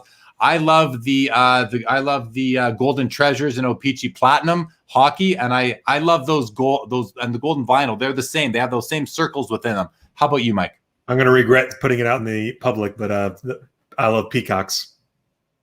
Peacock, is that an insert? It's a parallel in Mosaic. Okay, I haven't even seen one of those yet. It's the most amazing looking cards I've ever seen in my life. So. Oh wow, okay, now you got me curious. All right, I'll check it out. Oscar Dad, does Michael think the prices we are paying for sealed products and singles on the secondary market are the new floor level moving forward? Yeah, I mean, hey, look, anything I would say would be obviously speculation and based on what I'm seeing in the market. I'm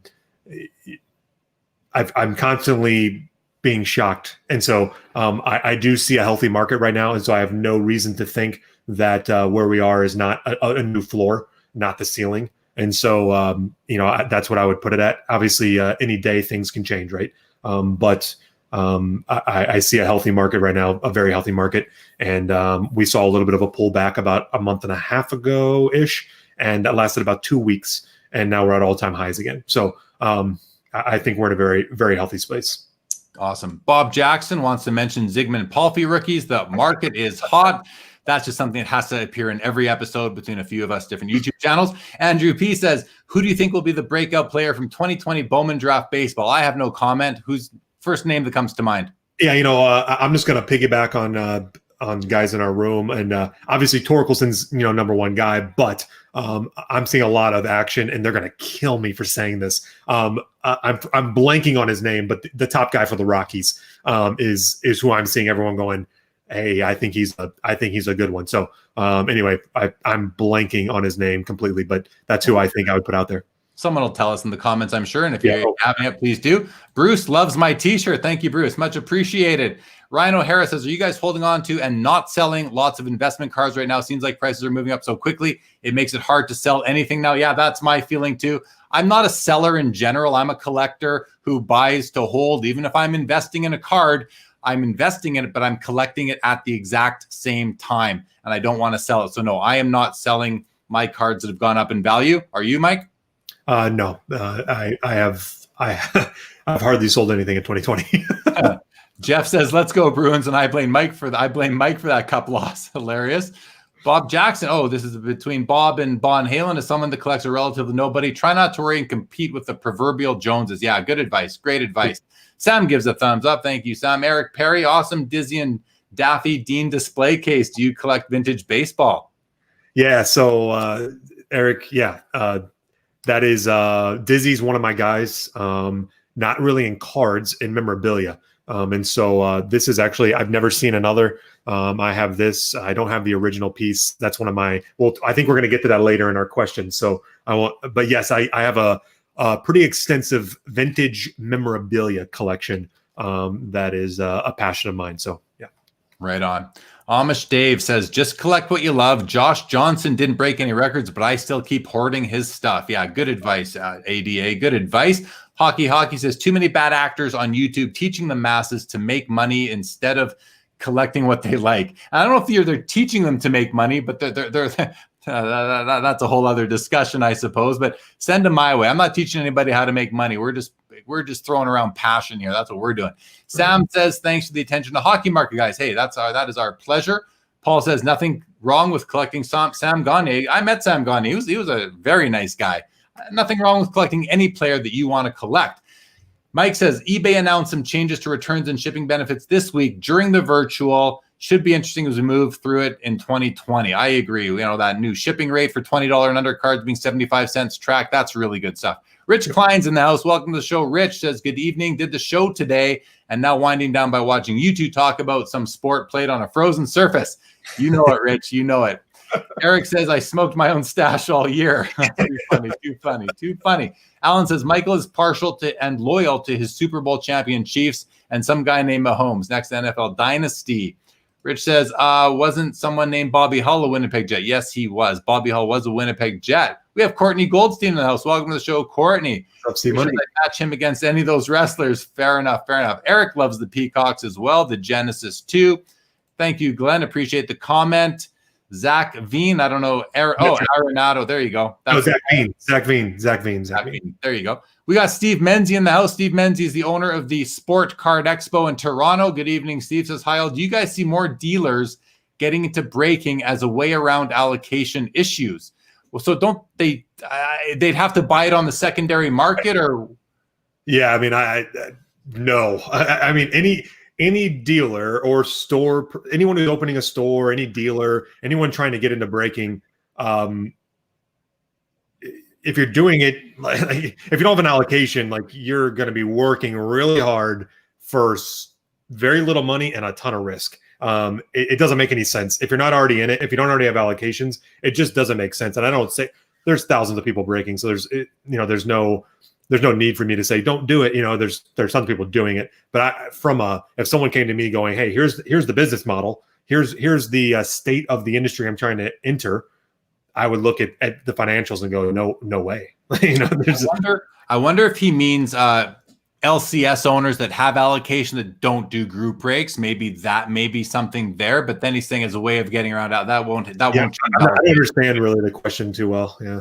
Okay, Steve, if you want to maybe reword that or something so that Mike can understand it better, we can take another stab at that for sure. Glenn Scribner says Quinton Byfield, number 2 overall draft pick by the LA Kings this year, is his guy. I think he's going to be a great player too, from what I've seen and heard. Behind the Tank says, what are your thoughts on the incredibly low pop reports on pre-war hockey cards? These cards essentially don't exist in high grade, and even finding PSA 7 copies seems exceptionally difficult. And that's why, that's because they didn't survive in high grade. I think that's what it comes down to. And, had this discussion late night last night with Bobby Burrell and Karn Rai about, what's going to happen. Do collectors today care about the card, the T206s, the early hockey cards that are the same, basically from the same era as the T206 baseball cards? And that's up for debate. Will the next generation care about kind of being a custodian on that history, that's history of the sport and that history of the hobby? I hope so. I know some people do, but I don't know if it's going to be enough to keep those cards valuable. I don't know the answer. Do you have a take on that, Mike? No, I'll stick with you. Okay. All right. Just because I want you to tell the story about because we had Steve from the expo here, or he's still with us. I want you to, and this is before Steve actually acquired the expo from the prior owner. I want you to tell the story about what happened your very first trip up to Toronto for the expo. This is 10 years ago. You just kind of started your business. What happened, guys? This is a story that I think you're gonna I don't know, get a kick out of it, but I'll let you tell it. Go ahead. Yeah, sure. No, 10 years ago, broke as a joke, and if any of our guys know me, if I'm going to do something, I do it all the way. I'm not a half-asser or anything like that. Like I commit everything I have to the things that I'm interested in and that I'm going to pursue. And so I told my wife, I said, hey, I'm starting to do this thing. We're breaking hockey. There's a show in Toronto that's the hockey card mecca. And I said, I want to go and I want to set up. And so I did a ton of work ahead of time and got approval from my distributor and Panini to get some product, quite a bit of product to take up there, and got a booth. And we brought in members, a few of our loyal members from the early days, and they came from one came from Edmonton area over to Toronto to help us with the show. And one came up with us. We drove 16 hours to Toronto from Kansas City. I am a guy who I'm not the guy who tries to do PayPal gift and Cash App to get around taxes. I just do everything by the book. I don't want anything to hide. I want full transparency. And so I pay all my taxes. And same thing came when it came to going to Canada.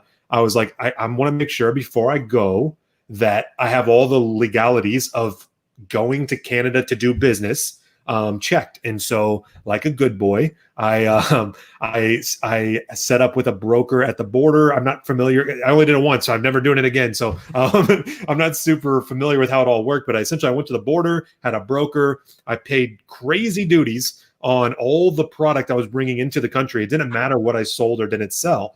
I had to pay to bring it in. And so I paid thousands of dollars, which for us at the time was insane. Like I was risking everything. And so we go through the border, get everything taken care of. We show up in Toronto and we're sitting in the parking lot of the expo. My wife's with me.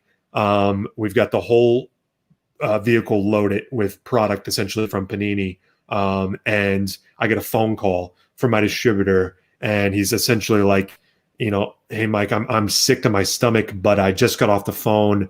And it's someone who's not with Panini anymore, but I just got off the phone with them, and you're not going to be able to sell any Panini products at the show. There's a retailer in Canada who has an issue with you coming into Canada with product to sell at the show, and so it's a no-go. And I'm literally in the parking lot in Toronto getting ready to set up at the show, and I was coming to break and to sell product. I'm not a singles dealer, nothing like that. And so,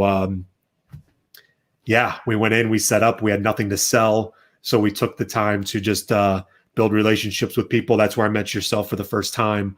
And just kind of took it on the chin and learned from the experience and made the best of it and got to know people and built those relationships and got through it. But, oh, you want to talk about a gut check early on coming into the industry. Man, it was sucky. Yeah, that's a tough hit to take early on in your company. But you know what? You're a guy who makes lemonade out of lemon, sort of thing. And it sounds like you had a great attitude, man, a great approach. I remember seeing you at the show and thinking, I could tell that you weren't perfect. I can actually remember. I do remember seeing you. I don't know, for some reason you stuck out to me. And but now hearing the story and understanding it, it may make some sense. And but I mean, again, kudos to you for making the best of it. You came all the way. You may as well do that, right? So good on you for that, for sure. Okay, I did want to hear that story and make sure you got to tell that one. Bob Jackson says, your thoughts on the explosion of bots buying up retail en masse. This is something I don't buy retail. I don't know. I hear about bots all the time. I have no take. I have no horse in the game, no take, no stake. Anything to say, or should we just move on? I mean, that's just the world we live in. Unfortunately, the companies can try to combat it in certain ways and whatnot, but at the end of the day, they're always going to exist. People are always going to be looking for an edge, and that's just part of the game, unfortunately. So, yeah, there's not much. There's not much I can offer. In terms of that's just how it is. Very quickly, Glenn wants to know: did you get to meet Layla Anderson? I did not. I have not met Layla. I have not. I saw her there. I was right there. It was awesome to see her raise the cup. Awesome story, and her and her family continue to do well in St. Louis. So it's a great story. Alan Poppich says Michael is a true professional in not only clubhouse breaks, but also for personals, either box or case as well. Yeah. Hockey Hawk says Calgary needs a sports card expo called Stampede Card Expo. Yeah, I'd be down for that. I did bring all my inventory there, not have to take it on the airplane. So I'm all for that for sure. Oh boy, where did we go here? Sorry, guys, just finding my spot. Yes, Courtney loves the idea. Troy says hobby hotline to live. Hobby hotline to live. Heck of a day, Jeremy. Hobby Hotline is another YouTube channel where Rich Klein is a guest host, Dr. James Beckett, Brian Gray, myself. And I was on this morning. Yes, it's been a heck of a day and a 2.5-hour stream last night as well. So yeah, we are definitely running on fumes here. And I do an after-hours show that starts half an hour after this one ends tonight. My friend Joe Perot will be joining me on that one. It's a more relaxed show. So if anyone wants more content tonight, come on back here at 12:30 a.m. Eastern, 9:30 Pacific. We'll be starting another show. Steve Menzie is back. He says, Michael, come back to the next one. And my team and we will take care of you if you don't mind being beside Collect What You Like. That's my name at the show. The Collect What You Like banner. Although, Steve, we may have to change my banner at the show from Collect What You Like to Sports Cards Live or some hybrid of the two. Name, welcome to the show, says, wow, what a story. Glad things turned around so well for you. Yeah, no doubt about it. Wow, way to make the best of it for sure. Eric does not like bots. Poppich says, honesty, integrity, and community are his logo trademarks. We appreciate all three. And Kennedy says, what was it like seeing Pietrangelo being the first Blue to raise the cup in person? I like that question. Take a minute, answer that, and I'm going to figure out what we're going to do next. Yeah, for sure. I mean, Kennedy, you guys don't know this. Kennedy is a longtime friend and family to me. We grew up together, and I had followed the Blues to the playoffs. Melissa's known since she met me that everyone always asks what's the greatest day of your life, and I always responded with it hasn't happened yet. And that's before the Blues won the Stanley Cup. Diehard Blues fan, and she knew that when my Blues decided to make a run for it, that there was nothing inside of me that would allow me not to be a part of that. And so 2019 was incredible. I got to travel and see a lot of the games. I think I went to 4 of the Stanley Cup final games. And my wife actually, we went to a wedding, flew out of a wedding to Game 6 to drive back to Kansas City all in one day to make sure I didn't miss Game 6 or the wedding. And then I called Kennedy and asked, hey man, I want to go to Boston for Game 7. you want to go? And he cleared it with the wife and met me in Boston. And a night we'll never forget. We stayed up all night walking around Boston, and we went to an after party with all the Brett Hull and Chris Pronger, all the greats of the Blues, and they paid for everything. And we just hung out and we partied and watching Pietrangelo. He's my guy. He's my big PC. I love him since he's in juniors. Watching him lift the cup, I mean, I was crying. I have a lot of mementos here of Pietrangelo lifting the cup for the first time. So it was a night I'll never forget. So much love, Kennedy. That's awesome, Kennedy. Nice to have you on the show tonight for sure. That's wicked. Amish Dave says, got to have a 5-hour stream to start to run out of fumes. That's an homage to the Because I'm Carlos channel, and to Amish Dave's channel as well, where they run 5-hour streams. I like this. Legion does my job for me. He says my new name at the card show should be Collect Sports Cards You Like Live. That's awesome, Legion. Thanks for that. Jeff says, you're welcome. My Bruins handled it. Gloria on loop.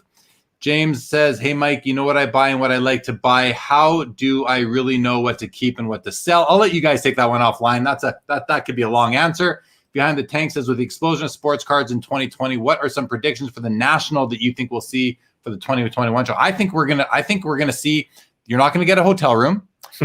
You're not gonna be able to move around. It's gonna be an absolute zoo, and I hope that the border's open so I can come and be a part of it, because the community. We've talked so much about the Clubhouse community tonight, which sounds awesome, but the overall hobby community has become so much bigger, yet so much smaller at the same time because of online content and people communicating together and live streams and groups and all this stuff. So that's what I think. It's just going to be. We're going to see certain celebrities there, influencers there. A lot of recognizable faces. I think it's going to be an awesome experience, probably the best one ever. A lot of people talk about, I think it was the 1994 National where there were 100,000 people through the doors. I mean, that was then. It's going to be different now. People didn't have cell phones. There was no internet. There was no eBay. Now it's going to be, oh boy, it's going to be absolutely amazing, I believe. What are your thoughts in half a minute, Mike? It's going to be nuts. I mean, you take the state of the hobby with missing the National in 2020 and it being back in Chicago. It's going to be absolutely insane. I mean, you can't even fathom how huge this is going to be. So can't wait. Looking forward to it. Will the Clubhouse have a booth? Yeah, we're an OG at the National, so we'll have a huge booth. And we actually we take our booth, and instead of it being a retail space, we create a lounge. We have a custom bubble hockey table that's Clubhouse bubble hockey super checks that we have in our booth for our members, and we just hang out. We do breaks all day, every day, and we just get to know everybody and let our members meet each other in real life. So we use it as an experience and less of a sales avenue. So. Yeah. I'm looking for the picture of you that I took on my TV right now as you're speaking. See if I can find if I saved that picture. I didn't find it yet. Okay, I want to before we get into the final two segments of the show, I want to address the comments. Some people in the hobby are saying that we're in another junk wax era, and it's kind of one of the last topics on my notes that I want to make sure we do talk a bit. I want you to speak to. I'm going to ask the question, Mike. Are we in another junk wax era like the early 90s? Not even close. It's not even close. I think, like I said to you, in the junk wax era, you could walk into any store and there was wax everywhere. They were just printing, and you couldn't absorb it fast enough. And we're on the other end of the spectrum. We're in a hobby where there's far more demand than there is product. And I'll tell you, from the manufacturer standpoint, the print runs are astronomically lower than the junk wax era, even though the demand is far higher than the junk wax era. So, I mean, we're not even remotely approaching a junk wax era type of thing. The companies have learned not only just print runs, but the way products are built. They're more asset driven and they're more scarcity driven, as opposed to just we'll call it base card driven. And so there's some natural built-in stops that keep it from really getting to that point, quite frankly. Yeah. I mean, I had a card shop 91 to 94. I lived in that era. I know many of you did as well, but I remember it quite clearly. And this does not feel anything like it to me. No, the excitement is there. You know what I mean? Like the buzz is there, which I guess maybe that's what people are thinking. But when it comes to like the market, you know, the backside, right? It's not even close. Yeah. Yeah. And the price point to get in back then was completely different than right now. You had several products in 1990, 91, 92, but they were all the same price. There was nothing, you know, in hockey, O-Pee-Chee Premier came out. So it was $3 a pack instead of one. And then in baseball, Top Stadium Club came out. So it was $4 a pack instead of $1 a pack. Nowadays, instead of being $5 a pack, you get $2,000 or $1,000 or 800 or 500 or 150. I think it's different. I don't feel like we're in a junk wax era.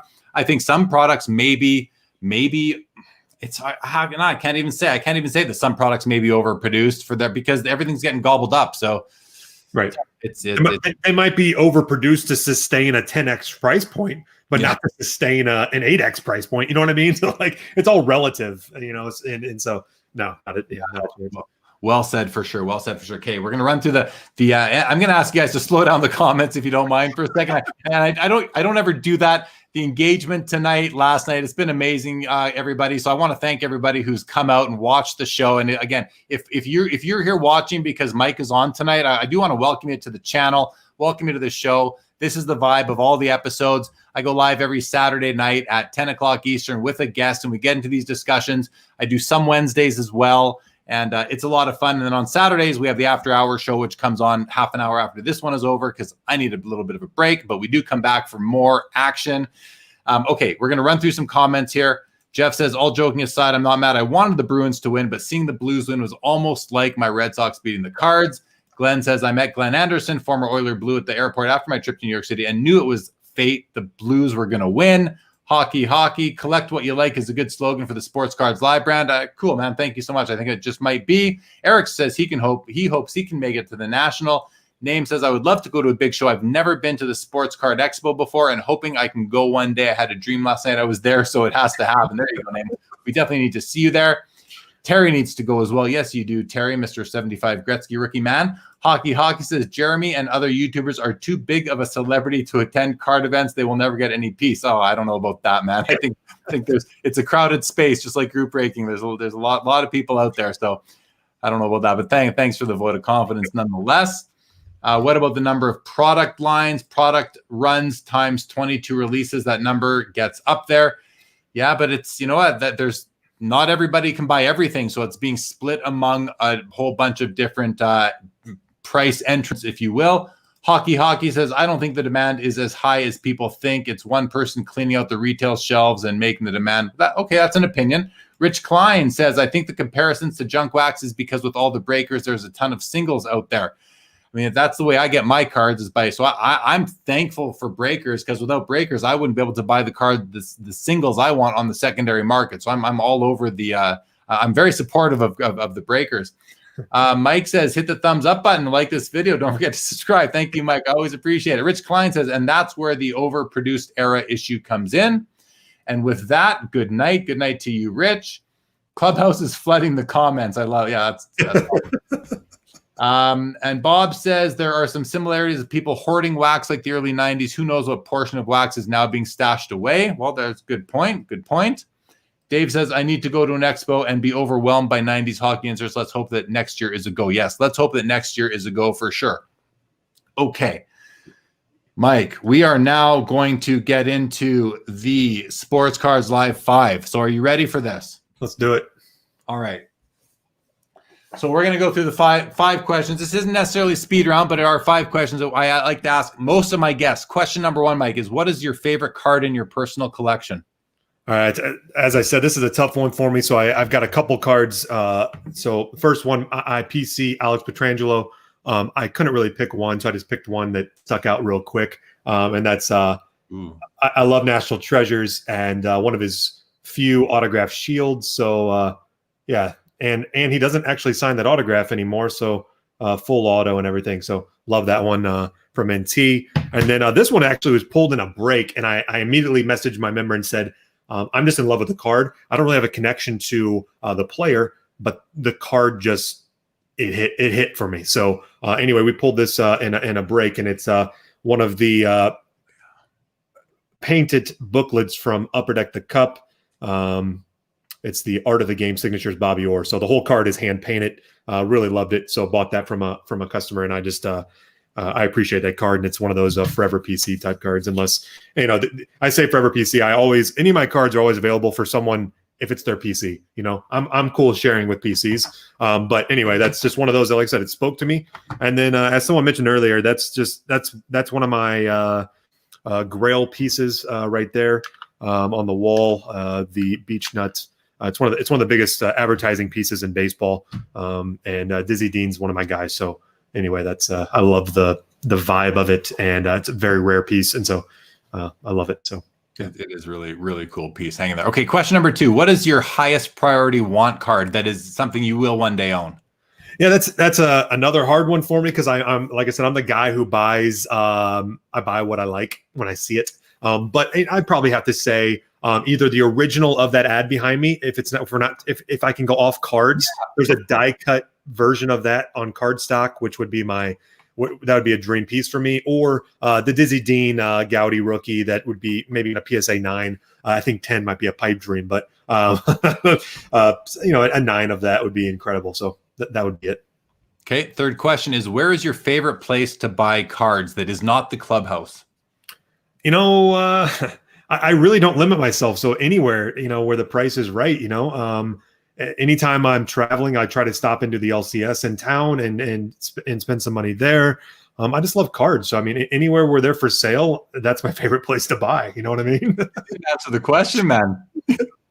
So but I'm not going to force you into it, but it's like, I guess I'm going to take your answer being the local LCS, wherever you are, you want to go in and support that. That's a good every time. Yeah.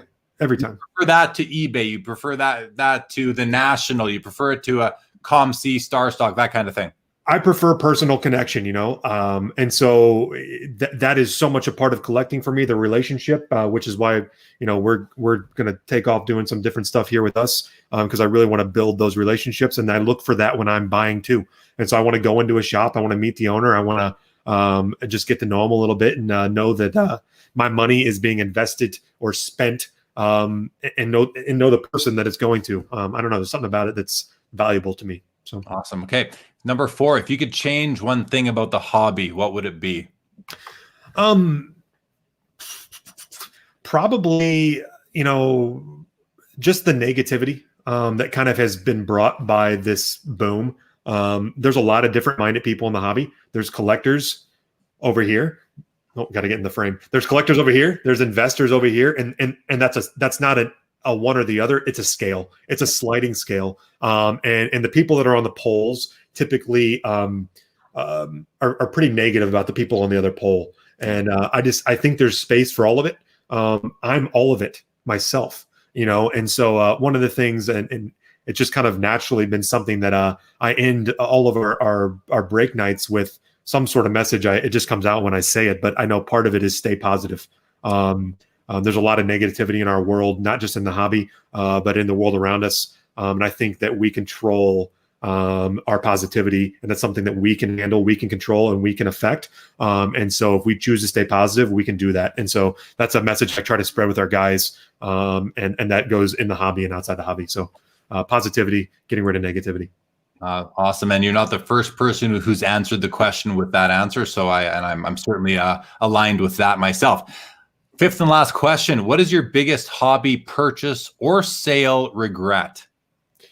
And let me just jump in and say, this could be something you didn't buy that you should have bought as well.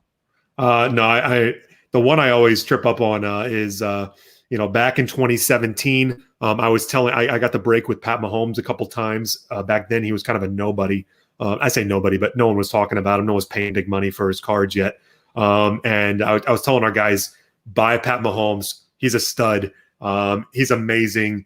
Guys, he's the real deal. He's got a head on his shoulders. He's super smart. Awesome dude. His work ethic is amazing. Everything I look for in a player to invest in. Told our guys to invest in him. And then I went on to, for a month straight, buy NT first off the line from Panini's website.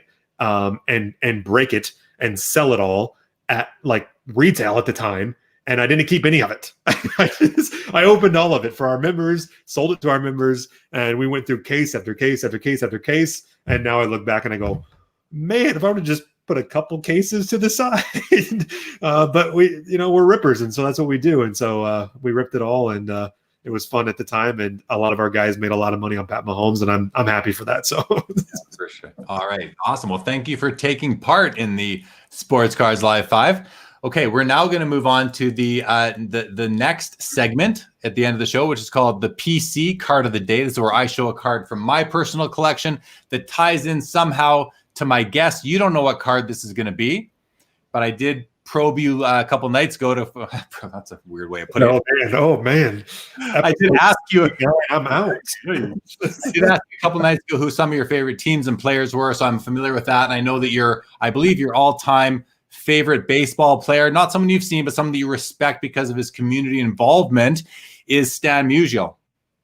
Correct. So yep. I am the very proud owner of a 1948 Bowman Stan Musial rookie card, rated at PSA 7.5 holder.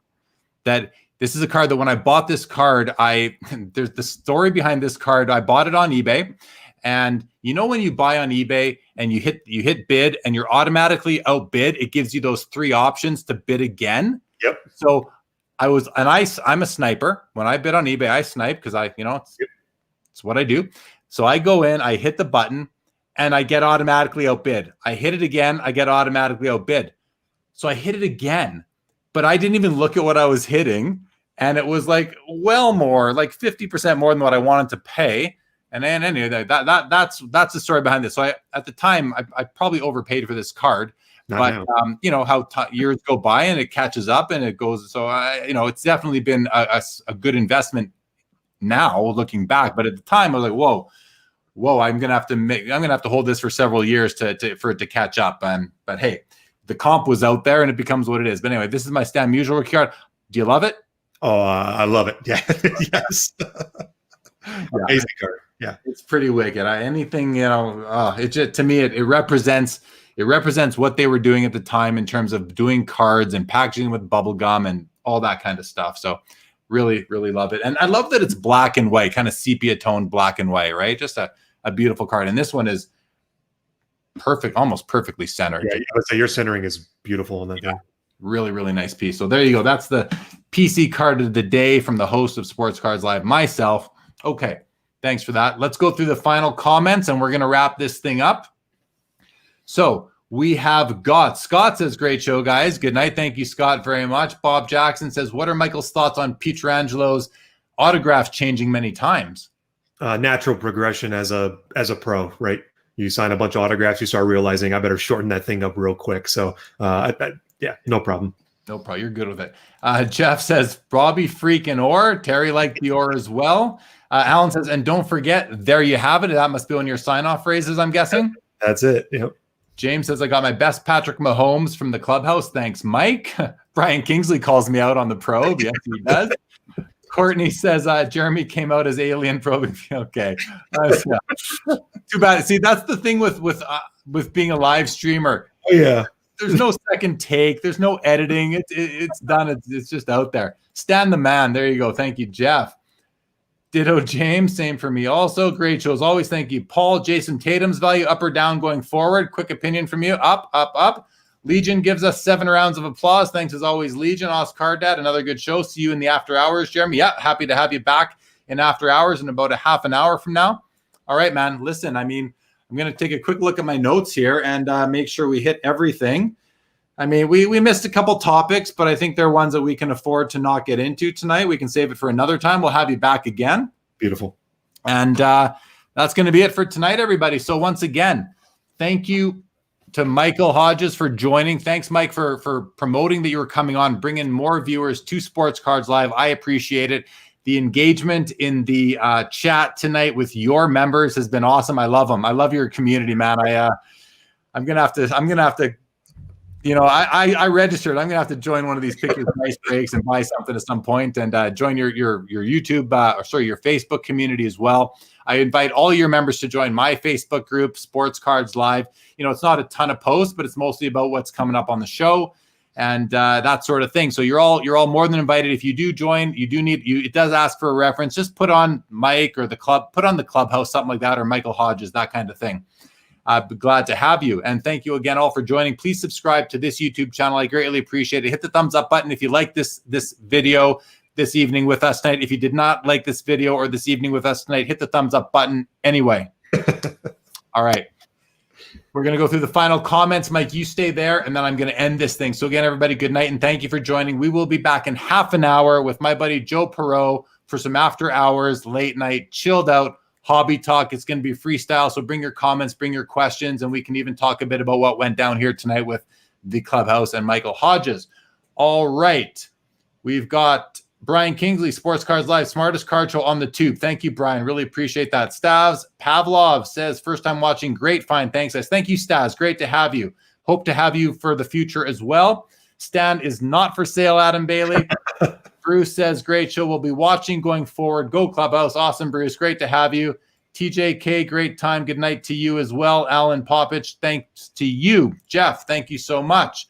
Good night to you as well. Behind the Tank says, this has been an awesome experience. I only found out about this show last night, but it is amazing. Thank you, Behind the Tanks. Great to have you back today after having you last night. Brian Kingsley says, Jeremy, do you set alarms and wake up at all hours to snipe? That's a great. Okay, I'm going to answer this one. And then as we're winding the episode down in overtime, I'm going to answer that question and tell you I set alarms all the time, but not in the middle of the night. Like I'll put in my big bid as late as I can before I go to bed and wake up to find out if I won or lost a card. Luckily, I'm in the central times or in the mountain time zone, so I kind of have it's not never too late or never too early. But I have my alarm going off on my phone regularly when I need to put in a bid. All right. Charles says, great show. Thank you very much, Charles. All right. That's it, everybody. Good night. And if you're going to be back for after hours, we will see you in half an hour. Thank you, everybody, for joining us.